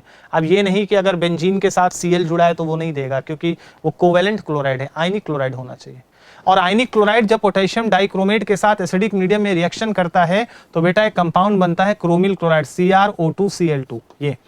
ये क्रोमिल क्लोराइड बनता है। बड़ी अच्छी रिएक्शन है। क्रोमिल क्लोराइड टेस्ट भी कहा जाता है। क्लोराइड आयन की टेस्टिंग के लिए टेस्ट यूज होता है। आयनिक क्लोराइड में हम पोटेशियम डाइक्रोमेट डालते हैं तो क्रोमिल क्लोराइड मिलता है। That means A is a chromyl chloride, right. दूसरा है कि जो ए है उसकी रिएक्शन NaOH से करा रहे हैं, है ना। अब आपको देखना है कि जब क्रोमिल क्लोराइड सोडियम हाइड्रोक्साइड से रिएक्शन करेगा तो सोडियम हाइड्रोक्साइड से रिएक्शन करके क्या बनाएगा। तो होता क्या है कि जो क्रोमिल क्लोराइड है CrO2Cl2, ये जो है सोडियम हाइड्रोक्साइड से बेटा जब रिएक्शन कराता है तो सोडियम क्रोमेट बनाता है Na2CrO4। ये भी आपको पता होना चाहिए। It form the sodium chromate. ये सोडियम क्रोमेट का फॉर्मेशन करता है। और जब फिर ये मतलब ये जो कंपाउंड है ये आपका बी है, ठीक है। और फिर जब हम सोडियम क्रोमेट की रिएक्शन सल्फ्यूरिक एसिड से कराते हैं, ये है बी की रिएक्शन H2 तो C बन रहा है। तो ये भी बहुत अच्छी रिएक्शन है कि जब हम सोडियम क्रोमेट लेते हैं Na2CrO4, जाके देखिएगा रिएक्शन बहुत अच्छी रिएक्शन है H2SO4 प्लस हाइड्रोजन परऑक्साइड की प्रेजेंस में, तो यहाँ पे CrO5 बनता है, क्रोमियम पेंटाऑक्साइड। ये बहुत ही अच्छा सवाल है कि यहाँ पे कंपाउंड ये बनता है CrO5 बनता है, ब्लू कलर का CrO5 बनता है ना। क्रोमियम पेंटाऑक्साइड बनता है जिसका बटरफ्लाई स्ट्रक्चर होता है CrOO, यहाँ से O, ये O और इस तरह से। ये बहुत ही अच्छी रिएक्शन है। 3 स्टेप में आपसे रिएक्शन ही डायरेक्ट पूछा जा रहा है, यानी कि जो कंपाउंड प्लस यहाँ पे एक साइड प्रोडक्ट बन रहा है तो प्लस एक साइड प्रोडक्ट बनेगा, मतलब ये वाला कंपाउंड जो है वो C है। तो A B C पता चल गया आपको, है ना। तो A क्या है, B क्या है, C क्या है, ठीक है। अब इसमें आपसे ये क्वेश्चन जो है वो यही पूछ रहा है कि A क्या बनेगा, B क्या बनेगा, C क्या बनेगा। तो आपने बता दिया A क्या होगा, B क्या होगा, C क्या होगा। आपको ऑप्शंस दिए जा सकते हैं, आइडेंटिफाई करने के लिए कहा जा सकता है कि A क्या है, B क्या है और C क्या है। तो आप इस तरह से बता सकते हैं। तो चलिए बच्चों चलते हैं अगले सवाल की तरफ। हमारा अगला सवाल क्या है, ये क्वेश्चन है। और अगर आप आइए यहाँ क्वेश्चन देखते हैं क्या कह रहा है। यहाँ पे कुछ रिएक्शंस दी है। A KOH की प्रेजेंस में ऑक्सीडाइज होके एक कंपाउंड बनाता है जो B, जो ग्रीन कलर का है। B HCl के साथ ट्रीट करने पर, एसिड के साथ ट्रीट करने पर C बनाता है जो पर्पल है। और C जो है Ki और H2O के साथ रिएक्ट करके A और D फिर से बना रहा है। तो आपको आइडेंटिफाई करना है कि in the above sequence A D क्या होगा। मतलब आपको ये बताना है कि ये A क्या होगा और ये D क्या होगा। अच्छा, यही वाला A यहाँ पर भी है। तो अब इस रिएक्शन को जरा ध्यान से देखो। अच्छा, ऑप्शन में आपको देखो Mn दिख रहा है ना, Mn दिख रहा है, यहाँ पे MnO4 दिख रहा है, K2MnO4 दिख रहा है, KMnO4 दिख रहा है। तो कुछ हम आइडिया भी लगा सकते हैं। जैसे बोल रहा है कि B जो है वो ग्रीन है। अब जैसे पोटेशियम के 2 कंपाउंड है, एक है आपका KMnO4 और पोटेशियम परमैंगनेट, और एक होता है K2MnO4, इसको बोलते हैं पोटेशियम मैग्नेट। अब इसमें हमें पता है कि इसका कलर जो है वो पर्पल होता है और इसका कलर ग्रीन होता है ना, ये है। तो बेसिकली अगर आप ध्यान से देखिए तो थोड़ा बहुत आइडिया मिल जाता है। और यहाँ पर ये कंपाउंड मतलब एक कंपाउंड A है जो ऑक्सीडाइज हो रहा है बेस की प्रेजेंस में, और बेस की प्रेजेंस में ऑक्सीडाइज होकर एक ग्रीन कलर का कंपाउंड बना रहा है। तो बेसिकली A जो है वो मैग्नीज का ही कोई कंपाउंड होगा और वो हमें कंपाउंड B दे रहा है। तो आपको आइडेंटिफाई कैसे करोगे, क्योंकि ये ग्रीन बन रहा है मतलब ये कंपाउंड K2MnO4 ही होगा, पोटेशियम मैग्नेट, और ये by oxidation of manganese compound बना है। अब मैग्नीज का किस कंपाउंड का ऑक्सीडेशन, तो एनसीईआरटी में रिएक्शन लिखी है कि जब मैग्नीज ऑक्साइड होता है MnO2 तो ये ऑक्सीडाइज होकर K2MnO4 बनाता है जो ग्रीन कलर का होता है। और अगले स्टेप में ये B है। अब ये ग्रीन कलर का कंपाउंड है और इस ग्रीन कलर के कंपाउंड को एसिड के साथ ट्रीट किया जा रहा है। अच्छा, यहाँ पर देखो Mn+4 था, यहाँ +4 से Mn+6 में आ गया है, और अब यहाँ पे Mn+6 में है और यहाँ पर्पल कलर का कंपाउंड बन रहा है। तो जो K2MnO4 है वो एसिडिक मीडियम में KMnO4 में कन्वर्ट हो जाता है जो पर्पल होता है। दैट मीन्स ये कंपाउंड जो है वो डेफिनेटली KMnO4 होगा, पोटेशियम परमैंगनेट, क्योंकि इसका कलर पर्पल होता है और ये +7 स्टेट में है। तो आपको ये भी पता चल गया कि C ये है। अब अगले पार्ट में कह रहा है कि जो C है अब KMnO4 है। KMnO4 एक अच्छा ऑक्सीडाइजिंग एजेंट होता है जो दूसरे को ऑक्सीडाइज करके खुद रिड्यूस होता है। और ये बता दिया कि इसमें से अच्छा यहाँ पे जो Ki है इस पे I पर माइनस है, I पर -1 का चार्ज है, और ये एक ऑक्सीडाइजिंग एजेंट है तो ये इसको ऑक्सीडाइज करेगा पोटेशियम आयोडाइड को। और एक रिएक्शन आपको पढ़ाई जाती है कि जब हम KMnO4 एक ऑक्सीडाइजिंग एजेंट है और इसकी रिएक्शन जब हम पोटेशियम आयोडाइड से कराते Ki से, है ना, इन प्रेजेंस ऑफ H2O, तो यहाँ से जो प्रोडक्ट बनता है वो MnO2 बनता है और प्लस यहाँ से ये I-1 को ऑक्सीडाइज कर देता है KiO3 में, है ना, पोटेशियम आयोडेट में, जहाँ आयोडीन +5 स्टेट में आता है। तो बेसिकली KMnO4 एक ऑक्सीडाइजिंग एजेंट है जो इसको ऑक्सीडाइज कर देगा, और ऑक्सीडाइज कर देगा खुद रिड्यूस हो जाएगा, रिड्यूस होके किस में जाएगा, Mn+4 में, यानी कि MnO2 बनेगा प्लस KiO3। तो डेफिनेटली जो A है वो तो क्लियर है कि ये A और ये A सेम है, तो ये तो MnO2 बन गया, और ये क्या बनेगा, ये कंपाउंड बनेगा KiO3 by oxidation of iodine. तो इसका मतलब है कि आपसे यही पूछ रहा है कि बताओ A क्या होना चाहिए और D क्या होना चाहिए, है ना। तो D आपका ये हो गया और A आपका ये है, तो आपको ऑप्शन चेक करना है कि A और D कौन सा होगा। तो यहाँ थर्ड ऑप्शन आपको करेक्ट दिख रहा है, A होगा MnO2 और D होगा KiO3। तो ये पोटेशियम परमैंगनेट की अलग अलग ऑक्सीडाइजिंग प्रॉपर्टी की रिएक्शन ही है ये, potassium permanganate, potassium magnet, manganese oxide, ये उनकी रिएक्शन और सीधा सीधा एनसीईआरटी की लाइन से उठाई गई रिएक्शन है, उसकी प्रॉपर्टी को यूज करके बेटा सवाल बनाया गया है। तो बड़ी अच्छी, क्योंकि पोटेशियम परमैंगनेट और पोटेशियम डाइक्रोमेट की सारी रिएक्शन आपको पता होनी चाहिए। फिर चलते हैं बच्चे अगले सवाल की तरफ। अगला सवाल ये क्या कह रहा है, चलिए सवाल पढ़ते हैं। बोल रहा है कि maximum number of possible oxidation state of actinides are shown be, है ना। ये एक्टेनाइड्स की मैक्सिमम पॉसिबल ऑक्सीडेशन स्टेट क्या हो सकती है। तो एक्टेनाइड्स और लैंथेनाइड दो सीरीज होता है। एक्टेनाइड सीरीज जो होती है वो 5F ब्लॉक के एलिमेंट्स होते हैं, है ना। 5F ब्लॉक एलिमेंट्स को एक्टेनाइड कहा जाता है ना। ये एक्टेनाइड, एक्टीनियम के आगे के 14 एलिमेंट्स होते हैं। एक्टीनियम का एटॉमिक नंबर 89 होता है, इसके आगे के 14 एलिमेंट यानी कि 90 से लेकर 103 तक के जो एलिमेंट्स है वो एक्टेनाइड्स कहलाते हैं, और ये 5F ब्लॉक एलिमेंट्स होते हैं। इन एलिमेंट्स की खासियत क्या होती है कि अगर इनका इलेक्ट्रॉनिक कॉन्फ़िगरेशन देखिए तो कॉन्फ़िगरेशन होता है नोबेल गैस रेडान, जिसका एटॉमिक नंबर 86 होता है। ये होता है 5F 1 से 14, यहाँ पे आता है 5F ब्लॉक है ना। तो यहाँ पे आता है 6D, D में 0 या 1 होता है, और फिर आता है 7S2। ये एक जनरल कॉन्फ़िगरेशन होता है F ब्लॉक एलिमेंट का, है ना। बेसिकली एक्टेनाइड्स का 5F ब्लॉक एलिमेंट का एक जनरल केस होता है।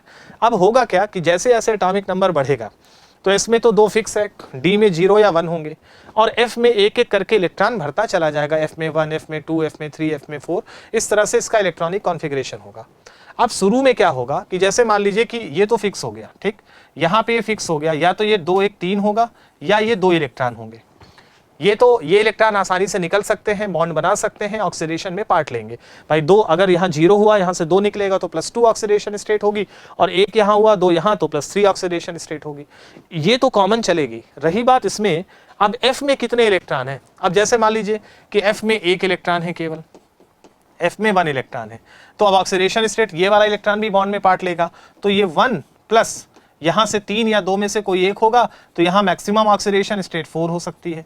फिर अगर F में 2 आ गया तो ऑक्सीडेशन स्टेट क्या हो सकती है, 2 + 3 यानी कि 5 हो सकती है। अगर F में मान लीजिए 3 आ गया तो ऑक्सीडेशन स्टेट क्या होगी, 3 यहाँ पे और 3 पहले यहाँ से, तो टोटल 6 हो सकती है। तो ऐसे F में कितने इलेक्ट्रॉन्स हैं, तो F1, F2, F3, F4 वो कॉन्फ़िगरेशन पे डिपेंड करेगा हाईएस्ट ऑक्सीडेशन स्टेट कहाँ तक हो सकती है। अब फिर उसके बाद जब F में टोटल 14 इलेक्ट्रॉन आते हैं, अब जब F में 7 हो जाएगा तो फिर जैसे F में 8 होगा तो फिर अनपेयर्ड इलेक्ट्रॉनों के नंबर्स कम होने लगेंगे, तो ऑक्सीडेशन स्टेट फिर घटना शुरू हो जाएगी। पहले तो बढ़ेगी ऑक्सीडेशन स्टेट, फिर घटेगी। अब हाईएस्ट कहाँ पे होगी वो हमें चेक करना पड़ेगा, जैसे 4 + 3, 5 + 3, ऐसे हमें हाईएस्ट चेक करनी पड़ेगी। तो ये बेसिकली एक्टेनाइड सीरीज में हमें पढ़ाया जाता है 14 एलिमेंट, उनकी मोस्ट स्टेबल ऑक्सीडेशन स्टेट, उनका configuration and possible oxidation state. अब ये जो 14 एलिमेंट होते हैं, तो देखो शुरू वाले की तो हाईएस्ट नहीं होगी, क्योंकि F में 1 होगा, F में 2 होगा तो 4 हो रही, 5 हो रही है, 6 हो रही, आगे 7 होगी, 8 तक जाती है। बेसिकली जो एक्टेनाइड सीरीज एलिमेंट है उनकी हाईएस्ट ऑक्सीडेशन स्टेट 8 तक मूव करती है। 8 तक मूव करने के लिए F में कितने इलेक्ट्रॉन होने चाहिए, 5 इलेक्ट्रॉन या 6 इलेक्ट्रॉन होने चाहिए, तब वो 8 तक मूव करेगी, और फिर ऑक्सीडेशन स्टेट घटती है। तो शुरू में आपको ये देखना पड़ेगा कि कहाँ पे आपको मिलेगा, कि कहाँ पे आपको F में 3, F में 4, F में 5, F में 6 ये चेक करना पड़ेगा। अब ये एलिमेंट है, तो जो मैं थोड़ा सा आपको एक पिक्चराइज कर देता हूँ, इससे आप ज़्यादा समझ पाएंगे कि कौन है ऐसे जो हाईएस्ट ऑक्सीडेशन स्टेट शो करेंगे। यहाँ बर्कीलियम है और कैलिफोर्नियम है, नेपच्यूनियम है और प्लूटोनियम है, एक्टीनियम है और थोरियम है, यहाँ पे नोबेलियम है और लॉरेंसियम है। ये एलिमेंट्स है, आपको बताना है कौन हाईएस्ट शो करेगा। तो जरा मैं आपको अगले पेज पे ले चलता हूँ, ये थोड़ा सा आप इसको ध्यान से देखिए। ये 14 एलिमेंट्स हैं जो F ब्लॉक वाले होते हैं। यहाँ एक्टीनियम, थोरियम, है ना, यहाँ से लेकर लॉरेंसियम तक यहाँ पे दिया है। अब आप यहाँ देखिए कॉन्फ़िगरेशन, अगर आप ध्यान से चेक करिए तो यहाँ पे आप जरा कॉन्फ़िगरेशन को बेटा ऑब्जर्व करिए, ठीक है। कॉन्फ़िगरेशन देखिए, तो पहले यहाँ पे तो 6D1 7S2 है, फिर उसके बाद यहाँ पे देखिए जैसे ही 90 पे गए तो 6D2 एंड 7S2, तो यहाँ 2-2-4 होगी ऑक्सीडेशन स्टेट। फिर यहाँ पे देखो तो 5F2 6D1 एंड 7S2, तो यहाँ पे टोटल ऑक्सीडेशन स्टेट 2-1-3 2-5 तक जा रही है। ऐसे आप ध्यान से देखिए तो यहाँ पे हाईएस्ट 7 और यहाँ पे 8 मिल रहा है। ये दो एलिमेंट है जो हाईएस्ट ऑक्सीडेशन स्टेट तक जा रहे हैं। और ये दो एलिमेंट कौन कौन से हैं, एक तो नेपच्यूनियम है और दूसरा प्लूटोनियम है। अगर आप देखिए यहाँ पर यानी कि एटॉमिक नंबर 93 एंड 94 वाले हाईएस्ट शो कर रहे हैं। तो ये अलग अलग एलिमेंट की पॉसिबल ऑक्सीडेशन स्टेट है। यहाँ पे दिया है मोस्ट स्टेबल ऑक्सीडेशन स्टेट कौन सी, डायरेक्टली पूछा जाता है कि आपसे कहा जाए कि बताइए इसकी मोस्ट स्टेबल ऑक्सीडेशन स्टेट कौन सी है ना। ज्यादातर देखिए 3 सब की है, यहाँ पे देखिए 3 सब की है, ये 3 एलिमेंट है जिसकी 3 नहीं 4 है। तो आपको ये भी समझना है मोस्ट कॉमन ऑक्सीडेशन स्टेट +3 होती है, बट किसी की +4 भी होती है, 5 भी होती है, 6 भी होती है। मैक्सिमम पॉसिबल कहाँ तक जाती है, 8 तक जाती है। तो हाईएस्ट पॉसिबल 2 ही आता है, 7 और 8, एक नेपच्यूनियम और एक प्लूटोनियम। यहाँ पे इसका एटॉमिक नंबर 90 है, ये 91 है, ये 92 है, ये 93 है और ये 94 है। यानी कि 93 और 94 वालों की हाईएस्ट ऑक्सीडेशन स्टेट होती है। तो इसमें नेपच्यूनियम और प्लूटोनियम आ रहा है, तो आपको ऑप्शन चेक करना पड़ेगा। यही वाला ऑप्शन है नेपच्यूनियम और प्लूटोनियम, जहां पे एलिमेंट अपनी हाईएस्ट ऑक्सीडेशन स्टेट में आ रहा है। तो ये आपको बेसिकली जो एक्टिनाइड सीरीज है उसमें क्या क्या सवाल बनता है, एक तो एलिमेंट्स का एटॉमिक नंबर, दूसरा उसका कॉन्फ़िगरेशन आना चाहिए, कहाँ कहाँ एक्सेप्शंस है वो आपको देखना है। फिर आपको पॉसिबल ऑक्सीडेशन स्टेट चेक करनी है, किसकी हाईएस्ट ऑक्सीडेशन स्टेट होती है, मोस्ट स्टेबल ऑक्सीडेशन स्टेट क्या होती है। तो एनसीईआरटी में 2 पेज पर ये सब कुछ दिया है, उसको बहुत ध्यान से बेटा देखना है क्योंकि डायरेक्टली सवाल पूछा जाता है। फिर चलते हैं अगले सवाल की तरफ। हमारा अगला सवाल ये है, इस सवाल को अगर ध्यान से देखा जाए तो ये क्वेश्चन क्या कह रहा है, क्वेश्चन कह रहा है कि which series of reaction correctly represent the chemical reaction related to the iron its compound. यहाँ पे क्या है, एक कुछ सीरीज ऑफ रिएक्शंस दी है, उसमें आपको बताना है कि कौन सी सीरीज इसकी सही है, ठीक है ना, ये आपको चेक करना है। पहली सीरीज में क्या है कि यहाँ पे Fe है, Fe की रिएक्शन डाइल्यूट H2SO4 से करा रहे हो तो FeSO4 बनना है, ये सही है बेटा। क्योंकि देखो अगर आप रिएक्शन कराओगे यहाँ पे तो यहाँ पे देखो पहली रिएक्शन में क्या होगा, फर्स्ट रिएक्शन में Fe, अब Fe की रिएक्शन आपने H2SO4 से कराई तो क्या होगा, हाइड्रोजन को रिप्लेस कर देगा, FeSO4 बन जाएगा और हाइड्रोजन गैस यहाँ से रिलीज हो जाएगी। यानी कि ये वाला स्टेप तो बिल्कुल सही है, ठीक। अगले स्टेप में FeSO4 का ऑक्सीडेशन हो रहा है, यहाँ देखो O2 है, तो अगर ऑक्सीडेशन होगा तो क्या बनेगा, FeSO4 ऑक्सीडाइज होगा। अगर आपने इसको ऑक्सीडाइज कर दिया तो ऑक्सीडाइज होके यहाँ Fe+2 स्टेट में है, ऑक्सीडाइज होके +3 में चला जाएगा तो Fe2SO4 का होल थ्राइस बन जाएगा यहाँ आयरन +3 में। तो यहाँ पे क्या बन रहा है, ये बन रहा है, तो ये भी बिल्कुल सही है क्योंकि आयरन +3 में आ जा रहा है। फिर आप इसको हीट कर रहे हो, तो जब आप इसको गर्म करोगे तो देखो जब हम आयरन सल्फेट को गर्म करेंगे तो गर्म करने पे क्या होगा कि आयरन के कुछ ऑक्साइड्स बन सकते हैं, FeO बन सकता है, Fe2O3 बन सकता है, Fe3O4 बन सकता है और प्लस यहाँ से सल्फर डाइऑक्साइड या सल्फर ट्राइऑक्साइड में से कोई एक गैस रिलीज होगी, है ना। लेकिन आयरन का ऑक्साइड बनेगा, प्योर आयरन नहीं बनेगा। यहाँ पे बोल रहा है कि डायरेक्ट गर्म करने पर प्योर आयरन बनना, मतलब ये वाला स्टेप तो गलत है क्योंकि इसके साथ साथ SO2 या SO3 बनेगी और आयरन का ऑक्साइड बनेगा। तो यहाँ पर इस जगह पर ये स्टेप आकर गलत हो जा रहा है, तो ये गलत ऑप्शन है। दूसरे में आते हैं, आयरन है, इसका ऑक्सीडेशन करा रहे हो, FeO बन रहा है, बिल्कुल सही है। ऑक्सीडेशन कराओगे तो FeO बनेगा, Fe 0 से +2 में आ गया। फिर इसकी सल्फ्यूरिक एसिड से रिएक्शन करा दिया तो FeSO4 बनेगा, ये भी सही है, बन जाएगा। लेकिन फिर से आप इसको हीट कर रहे हो, तो अगर आप हीट करोगे तो डायरेक्ट Fe नहीं बनेगा, हीट करने पर क्या बनेगा, हीट करने पर FeO बन सकता है, Fe2O3 बन सकता है, आयरन का ऑक्साइड बनेगा, ना कि आयरन बनेगा। मतलब इस जगह पर आकर ये रिएक्शन गलत हो जा रही है। तीसरा है Fe को Cl2 से ट्रीट कर रहे हो, FeCl3 बनेगा, बिल्कुल सही है, बन गया। फिर आप एयर ले रहे हो, एयर का मतलब O2 ले रहे हो, O2 ले रहे हो मतलब इसका ऑक्सीडेशन करा रहे हो। अब यहाँ पर Fe पहले से +3 स्टेट में है और यहाँ जो कंपाउंड बन रहा है वो FeCl2 बन रहा है। FeCl2 में आयरन +2 स्टेट में है, तो यहाँ तो रिडक्शन हो गया, +3 से +2 बन गया, रिडक्शन हो गया, जबकि होना ऑक्सीडेशन चाहिए और यहाँ पे रिडक्शन दिखा रहा है। इसका मतलब ये वाला स्टेप तो गलत हो गया, तो ये रिएक्शन गलत हो गई क्योंकि यहाँ ऑक्सीडेशन नहीं रिडक्शन हो रहा है। तो ये भी गलत, ये भी गलत, ये कोई ना कोई स्टेप गलत हो रहा है। और इस स्टेप में देखो तो Fe से क्या बन रहा है, Fe3O4 बन रहा है, ऑक्सीडेशन करा रहे हो, सही है, ऑक्सीडाइज होकर Fe3O4 बन जाएगा। फिर उसके बाद आप देखो यहाँ पे 0 से Fe3O4 बन गया, ऑक्सीडाइज हो गया। फिर CO से रिएक्शन करा रहे हो। अब सोचो CO क्या होता है, CO एक रिड्यूसिंग एजेंट होता है जो दूसरे को रिड्यूस करता है और खुद ऑक्सीडाइज होता है, तो रिड्यूसिंग एजेंट है, तो इसको रिड्यूस कर रहा है।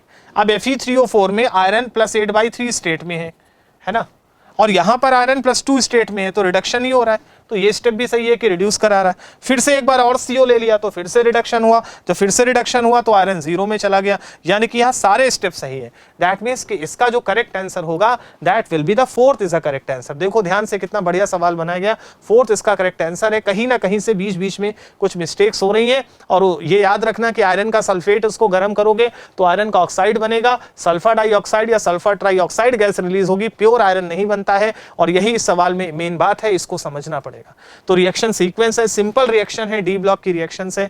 आगे चलते हैं बच्चों, यहां पर ये आपके पास एक सवाल है, यहां पे ध्यान से पढ़ते हैं। सवाल क्या कह रहा है? सवाल कह रहा है कि during the qualitative analysis, practical chemistry का सवाल है ये, during the qualitative analysis of salt cation Y+2, एक कैटायन है Y+2, एडिशन ऑफ रीजेंट, इसमें एक रीजेंट मिलाया गया to alkaline solution of the salt gives a bright red precipitate, एक रेड प्रेसिपिटेट बन रहा है, तो रीजेंट X क्या होगा और कैटायन Y क्या होगा, राइट? इसमें दो बात है, बोला एक कैटायन है Y, टेस्ट है, प्रैक्टिकल केमिस्ट्री का सवाल है, कोऑर्डिनेशन केमिस्ट्री में भी आता है ये सवाल, बहुत अच्छा टेस्ट होता है। तो ये Y+2 है, अब इसमें आपने एक रीजेंट मिलाया, रीजेंट है X, अब इस रीजेंट को मिलाने से एक कंपाउंड बन गया जो रेड कलर का है, यहां से देखिए, gives a bright red precipitate, यहाँ पे आपको रेड प्रेसिपिटेट मिलता है। तो ये अगर आपको याद हो तो ये बहुत अच्छी रिएक्शन है ना। बोला Y क्या होगा और X क्या होगा, ठीक है, और ऑप्शन में आपको दिख रहा है। तो मैं आपको बता रहा हूं, ये डायरेक्ट एक सवाल है कि निकिल का एक टेस्ट होता है, निकिल जो होता है, निकिल +2, जब इसमें हम डाईमेथाइल ग्लाइऑक्साइम मिलाते हैं DMG, निकिल का DMG टेस्ट कहलाता है, डाईमेथाइल ग्लाइऑक्साइम, ये होता है DMG। तो जब हम इसमें डाईमेथाइल ग्लाइऑक्साइम मिलाते हैं, है ना, तो डाईमेथाइल ग्लाइऑक्साइम मिलाने पर होता क्या है? डाईमेथाइल ग्लाइऑक्साइम का बेटा आपको फार्मूला पता होना चाहिए, क्योंकि बड़े अच्छे अच्छे सवाल बनते हैं डाईमेथाइल ग्लाइऑक्साइम से। तो ये जो डाईमेथाइल ग्लाइऑक्साइम है, इसका बहुत अच्छा टेस्ट होता है निकिल का। इसमें होता क्या है, ये डाईमेथाइल ग्लाइऑक्साइम ये होता है CH3C CH3, ये डबल बॉन्ड N, ये होता है बेटा OH, और ये होता है डबल बॉन्ड N, और ये होता है OH। यहाँ पे नाइट्रोजन लोन पेयर होता है, ये कोऑर्डिनेट बॉन्ड देता है ऐसे। ये डाईमेथाइल ग्लाइऑक्साइम है, निकिल इसके साथ रिएक्ट करता है और रिएक्ट करके कॉम्प्लेक्स बनाता है। यहाँ पे 2 मोल्स ऑफ DMG यूज होता है, और यहाँ पे एक कॉम्प्लेक्स बनता है NiDMG, डाईमेथाइल ग्लाइऑक्साइम का होल ट्वाइस, ये कॉम्प्लेक्स बनता है DMG का ट्वाइस। और ये जो कॉम्प्लेक्स होता है ये रेड कलर का होता है। तो वैसे तो बेटा ये टेस्ट ऑफ निकिल है, निकिल का टेस्ट है, मतलब ये कंफर्म है कि Y तो निकिल होगा और X होगा डाईमेथाइल ग्लाइऑक्साइम। तो Y होगा निकिल और X होगा डाईमेथाइल ग्लाइऑक्साइम। तो डेफिनेटली ये सवाल आ गया कि dimethyl glyoxime and nickel, correct answer तो फर्स्ट है इसका, है ना। ये निकिल का टेस्ट है, ब्लड रेड कलर आपको मिलता है, बहुत अच्छा टेस्ट है, ये आपको पढ़ाया जाता है बेटा। लेकिन फिर भी यहाँ पे जो कॉम्प्लेक्स बना, इस कॉम्प्लेक्स को भी समझ लो, क्योंकि इससे सवाल आता है। ये जो बनता है निकिल के साथ जब DMG जुड़ता है तो पूरा कॉम्प्लेक्स क्या बनता है वो मैं समझाता हूँ। एक कॉम्प्लेक्स बनता है Ni, ये होता है CH3, ये C, ये C, ये CH3, यहाँ ये होता है डबल बॉन्ड N, ये होता है OH, ध्यान से समझना, और ये होता है C डबल बॉन्ड N, और ये होता है O-, क्योंकि H+ निकल जाता है, ग्लाइऑक्सिमेट बनता है। अब यहाँ से ये नाइट्रोजन इसको पेयर देकर ये कोऑर्डिनेट बॉन्ड बनाता है, और एक कोऑर्डिनेट बॉन्ड ये बनता है। सिमिलरली दूसरा जो मॉलिक्यूल है उसके साथ भी ऐसा ही होता है, बट ये O- होता है, यहाँ पे डबल बॉन्ड C, ये C, ये डबल बॉन्ड, ये N, यहाँ पे ये O, ये होता है H, और इधर ये CH3 और ये CH3, ठीक है। और यहाँ से यहाँ पेयर होता है, एक पेयर ये, एक पेयर इधर से देता है, और एक पेयर ये यहाँ से देता है, ये इस तरह से पूरा कॉम्प्लेक्स बनता है। साथ साथ यहाँ पर हाइड्रोजन बॉन्ड बनता है, देखो यहाँ पे ये पार्शियल प्लस है तो इसके साथ हाइड्रोजन बॉन्ड इधर से बनता है, और एक हाइड्रोजन बॉन्ड इधर से बनता है। पूरा कॉम्प्लेक्स बहुत स्टेबल हो जाता है, और ये पूरा कॉम्प्लेक्स बनता है, ध्यान से समझिएगा। यही रेड कलर का कॉम्प्लेक्स होता है, ये निकिल का टेस्ट होता है। अब इसमें समझने वाली बात क्या है कि इसमें अगर आप देखो तो ये बाइडेंटेट लिगेंड है, और यहाँ एक 5 मेंबर्ड रिंग बनती है, 1 2 3 4 5, एक 5 मेंबर्ड रिंग ये बनती है, एक 5 मेंबर्ड रिंग ये बनती है, 2 5 मेंबर्ड रिंग होती है। और जब यहाँ हाइड्रोजन बॉन्डिंग बनती है, ये Hb है, तो जब हाइड्रोजन बॉन्डिंग बनती है तो देखो यहाँ कितनी मेंबर्ड रिंग बनती है, 1 2 3 4 5 6, ये 6 मेंबर्ड रिंग बनती है, और इधर भी 6 मेंबर्ड रिंग बनती है। तो इस कॉम्प्लेक्स में 2 6 मेंबर्ड रिंग बनती है by hydrogen bonding, 2 5 membered ring बनती है। ये कॉम्प्लेक्स बहुत स्टेबल हो जाता है, और ये निकिल का टेस्ट होता है। तो बहुत अच्छा सवाल होता है निकिल के टेस्ट को लेकर, तो डायरेक्टली इस चीज को याद रखना, डायरेक्ट उस पॉइंट से उठा के इस क्वेश्चन को बेटा जनरेट किया गया है। है ना। तो याद रखना निकेल का टेस्ट होता है। फिर चलते हैं बच्चे हमारे अगले सवाल की तरफ। हमारा अगला सवाल ये है, इस सवाल को देखिए, थोड़ा सा प्रैक्टिकल केमिस्ट्री और यहाँ पे भी KMnO4 और MnO2 की बात हो रही है। जरा इस सवाल को भी देखते हैं क्या कह रहा है। इस क्वेश्चन में कह रहा है कि thermal decomposition of manganese compound X at 513 kelvin result the compound Y बन रहा है। बोला है कि मैग्नीज का एक कंपाउंड है X एक मैग्नीज का कंपाउंड है जिसको गर्म कर रहे हैं, हीट करने पर एक कंपाउंड Y बन रहा है, MnO2 बन रहा है और एक गैसियस प्रोडक्ट बन रहा है। मतलब तीन चीज बन रही है, एक तो Y बन रहा है, एक MnO2 बन रहा है और एक कोई गैस बन रही है। ठीक है, ध्यान से समझिएगा ये। फिर आगे कह रहा है कि MnO2 react with NaCl and concentrate H2SO4। तो ये जो MnO2 बना, इस MnO2 की रिएक्शन कराई जा रही किससे, NaCl के साथ, इन प्रेजेंस ऑफ H2SO4। ठीक है, इसके साथ रिएक्शन कराई जा रही है two gives the pungent gas Z। जब इसको रिएक्शन कराई जा रही है तो एक पंजेंट स्मेल वाली एक गैस Z बन रही है, Z एक गैस बन रही है, एक पंजेंट स्मेलिंग गैस बन रही है। ठीक है, तो आपको आइडेंटिफाई करना है कि इसमें क्या क्या हो सकता है। तो पूछ रहा है X क्या होगा, Y क्या होगा और Z क्या होगा, है ना, X Y Z पूछ रहा है। तो फिर से देखते हैं कि क्या हो सकता है, थर्मल डिकम्पोजिशन करा रहे हैं। तो अब आपके पास यहाँ पे देखना है कि इसमें से क्या हो सकता है, कौन कौन सी रिएक्शंस हो सकती है बेटा। तो देखो यहाँ पर क्या होता है कि अगर हमारे पास, ध्यान से देखिएगा, अगर हमारे पास कोई एक पर्टिकुलर हमने कंपाउंड जैसे हीट कर रहे हैं, हीट करने पर ये बन रहा है, तो हमारे पास कंपाउंड हो क्या सकता है वो आपको चेक करना है। ठीक है ना।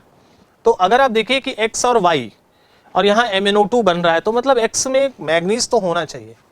अब मैग्नीज में अगर आप कंपाउंड देखो तो तुम्हारे पास एक कंपाउंड KMnO4 है ना, एक कंपाउंड KMnO4 है, एक कंपाउंड तुम्हारे पास K2MnO4 है, पोटेशियम मैग्नेट K2MnO4, और K3MnO4 तो होता ही नहीं है।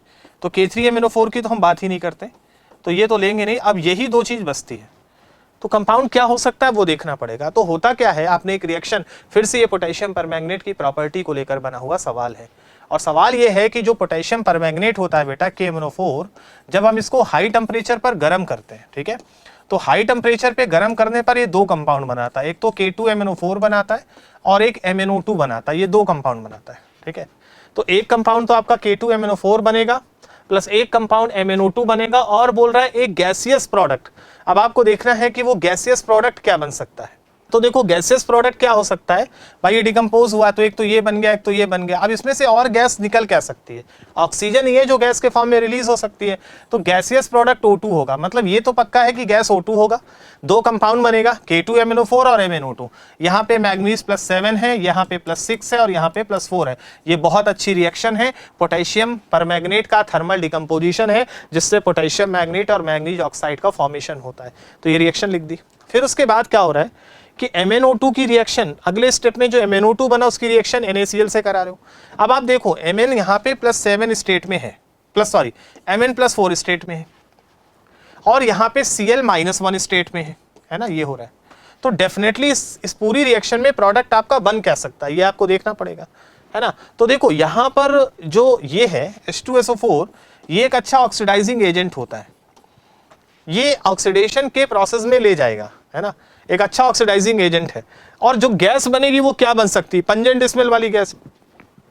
तो ये इसकी प्रेजेंस में, अच्छा ये भी इसको ऑक्सीडाइज कर सकता है, खुद रिड्यूस हो सकता है, क्योंकि ये Cl- जो है ये हाइड्रोजन सल्फ्यूरिक एसिड के अगेंस्ट ये इसको आसानी से ऑक्सीडाइज कर सकता है Cl को।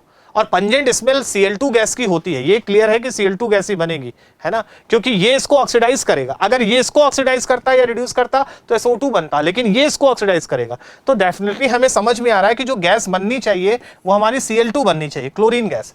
तो Cl- से Cl2 बन जाएगा। अच्छा और क्या क्या बन सकता है, जैसे अगर और देखो, ये तो ऑप्शन मिल गया, लेकिन और क्या क्या बन सकता है, जैसे इसी से सोडियम इसके साथ रिएक्शन कर रहा है तो सोडियम हाइड्रोजन सल्फेट बन सकता है।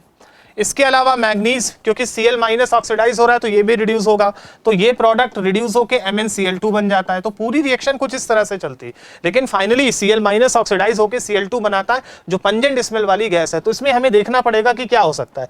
तो ये पक्का है कि X होगा KMnO4, है ना, X होगा क्या KMnO4, Y क्या होगा K2MnO4, Y ये है, और Z क्या होगा क्लोरीन होगा। तो KMnO4 K2MnO4 एंड क्लोरीन कहाँ दिख रहा है, ये वाला ऑप्शन। X है KMnO4, Y है K2MnO4 और Z क्या है Cl2। तो ये अगर देखा जाए तो थर्मल डिकम्पोजिशन की रिएक्शन है और उस रिएक्शन को आगे एक्सटेंड करा दिया गया और एक्सटेंड करा के आपसे बेटा प्रोडक्ट पूछ लिया गया है। तो बहुत अच्छा सवाल है, इस सवाल को ध्यान से देखिए क्योंकि कितने अच्छे अच्छे सवाल, देखो जो कलेक्शन हम लेके आए हैं उसमें क्या है कि पूरा चैप्टर का क्रिस्प आ रहा है, इंपॉर्टेंट रिएक्शंस आ रही है कि क्या क्या सवाल हो सकता है और एक तरह से पूरा चैप्टर को हम रिवाइज करा रहे हैं कि कैसे कैसे प्रोडक्ट्स बनते हैं। फिर इसी तरह से चलते हैं बेटा आगे और अगला सवाल हमारे सामने क्या है, आपके सामने ये सवाल लिखा है, सवाल को ध्यान से पढ़िए क्या कह रहा है सवाल और देखते हैं क्योंकि प्रैक्टिकल केमिस्ट्री भी है इसमें तो देखना पड़ेगा सवाल क्या कह रहा है। सवाल कह रहा है the potassium ferrocyanide, potassium ferrocyanide क्या होता है K4FeCN6, ठीक है बेटा ये होता है potassium ferrocyanide. gives a Prussian blue color when added to, okay बोला है कि इसमें क्या मिलाया जाए, मतलब कौन सा रीजेंट मिलाया जाए कि ये मिलाने पर आपको एक प्रुशियन ब्लू कलर मिले। अब ध्यान से देखना, ये कोऑर्डिनेशन केमिस्ट्री में भी पढ़ाया जाता है, ये आयरन के टेस्ट में भी पढ़ाया जाता है। Prussian blue, Prussian blue colour किसका होता है, कंपाउंड होता है जिसको बोलते हैं फेरी फेरोसाइनाइड, जिसका फार्मूला होता है Fe4FeCN6 का होल थ्राइस। ये यहां पर ये वाला जो बाहर वाला आयरन है ये +3 स्टेट में होगा, यहां 3 है तो इसका चार्ज +3 आएगा और अंदर वाला जो आयरन है वो +2 स्टेट में आएगा, ठीक है आप रख के देख लेना, ये वाला -4 हो जाएगा, इसको x मान के निकालना तो अंदर वाला आयरन +2 में आएगा। तो बाहर +3 अंदर +2 है तो इसको बोलते हैं फेरी फेरो, अंदर +2 है तो फेरो, फेरी फेरोसाइनाइड, ये कंपाउंड बोला जाता है फेरी फेरोसाइनाइड, इसको प्रुशियन ब्लू कहते हैं। एक होता है टर्नबुल ब्लू, एक और कंपाउंड होता है जिसको बोलते हैं टर्नबुल ब्लू, जिसका कलर टर्नबुल होता है, टर्नबुल ब्लू। ये कंपाउंड क्या होता है, ये फेरोफेरिसाइनाइड होता है, ठीक है ये कंपाउंड जो होता है फेरोफेरिसाइनाइड होता है, ये होता है FeCN6 और यहां होल ट्वाइस। अब यहां 2 है तो यहां चार्ज +2 का आएगा और यहां 3 है तो यहां -3 का आएगा, यहां चार्ज निकालोगे +3 आएगा, तो ये बोला जाता है फेरोफेरिसाइनाइड, ठीक है फेरोफेरिसाइनाइड। ये सब चीजें हमको जाननी चाहिए क्योंकि ये सब टेस्ट को लेकर बनाया गया सवाल है, ठीक है। तो बोल रहा है कि अब आप समझना, यहां बाहर +2 है, यहां बाहर +3 है, तो बोल रहा है कि एक पोटेशियम फेरोसाइनाइड सोल्यूशन है gives a Prussian blue colour when added to, क्या मिलाया जाए कि ये बन जाए। अब ये बनने के लिए बाहर आयरन +3 आना चाहिए और बेसिकली ये टेस्ट जो है, ये टेस्ट बेसिकली आयरन +3 को डिटेक्ट करने के लिए ही होता है क्योंकि प्रुशियन ब्लू ये होता है और इसमें बाहर आयरन +3 होता है और ये Fe+3 की टेस्टिंग के लिए होता है कि किसी भी कंपाउंड में अगर Fe+3 आयन है तो वो इससे रिएक्ट करके ये बना देगा, पोटेशियम को रिप्लेस कर देगा, उसकी जगह पे Fe+3 आ जाएगा। तो ये Fe+3 आयन की टेस्टिंग के लिए यूज होता है कि पोटेशियम फेरोसाइनाइड में किसी ऐसे कंपाउंड को मिलाया जाए जिसमें Fe+3 हो तो वो प्रुशियन ब्लू बना देता है और अगर Fe+2 हो, अगर Fe+2 की टेस्टिंग करनी है ना, तो यहां पर ये क्या है, ये वाला ये बनेगा टर्नबुल ब्लू का टेस्ट होगा कि अगर Fe+2 की टेस्टिंग करनी है और Fe+3 की टेस्टिंग करनी है तो प्रुशियन ब्लू बनेगा। तो आपको ये बेसिकली Fe+3 की टेस्टिंग के लिए यूज होता है। तो मेरे हिसाब से सवाल हो गया क्योंकि यहाँ कोबाल्ट है तो होगा नहीं, यहाँ भी कोबाल्ट है, यहाँ आयरन +2 है और यहाँ आयरन +3 है, ये बेसिकली आयरन +3 के कंपाउंड की टेस्टिंग के लिए यूज होता है। तो ये बड़ा अच्छा सवाल है और इसमें डायरेक्ट हमको समझ में आ गया कि हमारा जो करेक्ट आंसर होना चाहिए वो कौन सा होना चाहिए, 4th होना चाहिए। यहाँ पे प्रुशियन ब्लू कलर मिलेगा जब हम FeCl3 को मिलाएंगे क्योंकि इसमें आयरन +3 है। और इस तरह से बेटा ये प्रैक्टिकल केमिस्ट्री का सवाल है, क्वालिटेटिव एनालिसिस का सवाल है, कोऑर्डिनेशन केमिस्ट्री का सवाल है।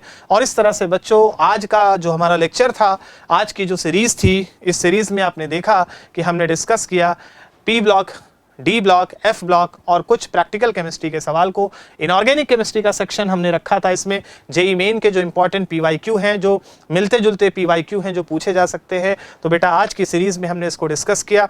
अगली सीरीज में हम कुछ और इनऑर्गेनिक केमिस्ट्री के चैप्टर्स लाएंगे, फिर ऑर्गेनिक की एक सीरीज हम स्टार्ट करेंगे, फिजिकल की सीरीज चली रही है। तो बच्चे हमारे साथ जुड़े रहिए। और आज का ये अगर आप क्वेश्चंस ध्यान से देखें तो 25 क्वेश्चन है, इसके थ्रू हमने चैप्टर को रिवाइज कराने की कोशिश की है बेटा। तो ये बहुत फास्ट और बहुत इफेक्टिव तरीका है चैप्टर को रिवाइज करने का। तो बच्चों आज को हम यही खत्म करेंगे, आज के लेक्चर को, आज की सीरीज की वीडियो को, और हम मिलेंगे अगले वीक में। लेकिन आप हमारे साथ जुड़े रहिए, हर हफ्ते आपको जेईई मेन और साथ साथ जेईई एडवांस दोनों तरह की वीडियोस मिलती रहेंगी। तो बच्चों हमारे साथ जुड़े रहिए। आज के लिए इतना ही। थैंक यू बच्चों।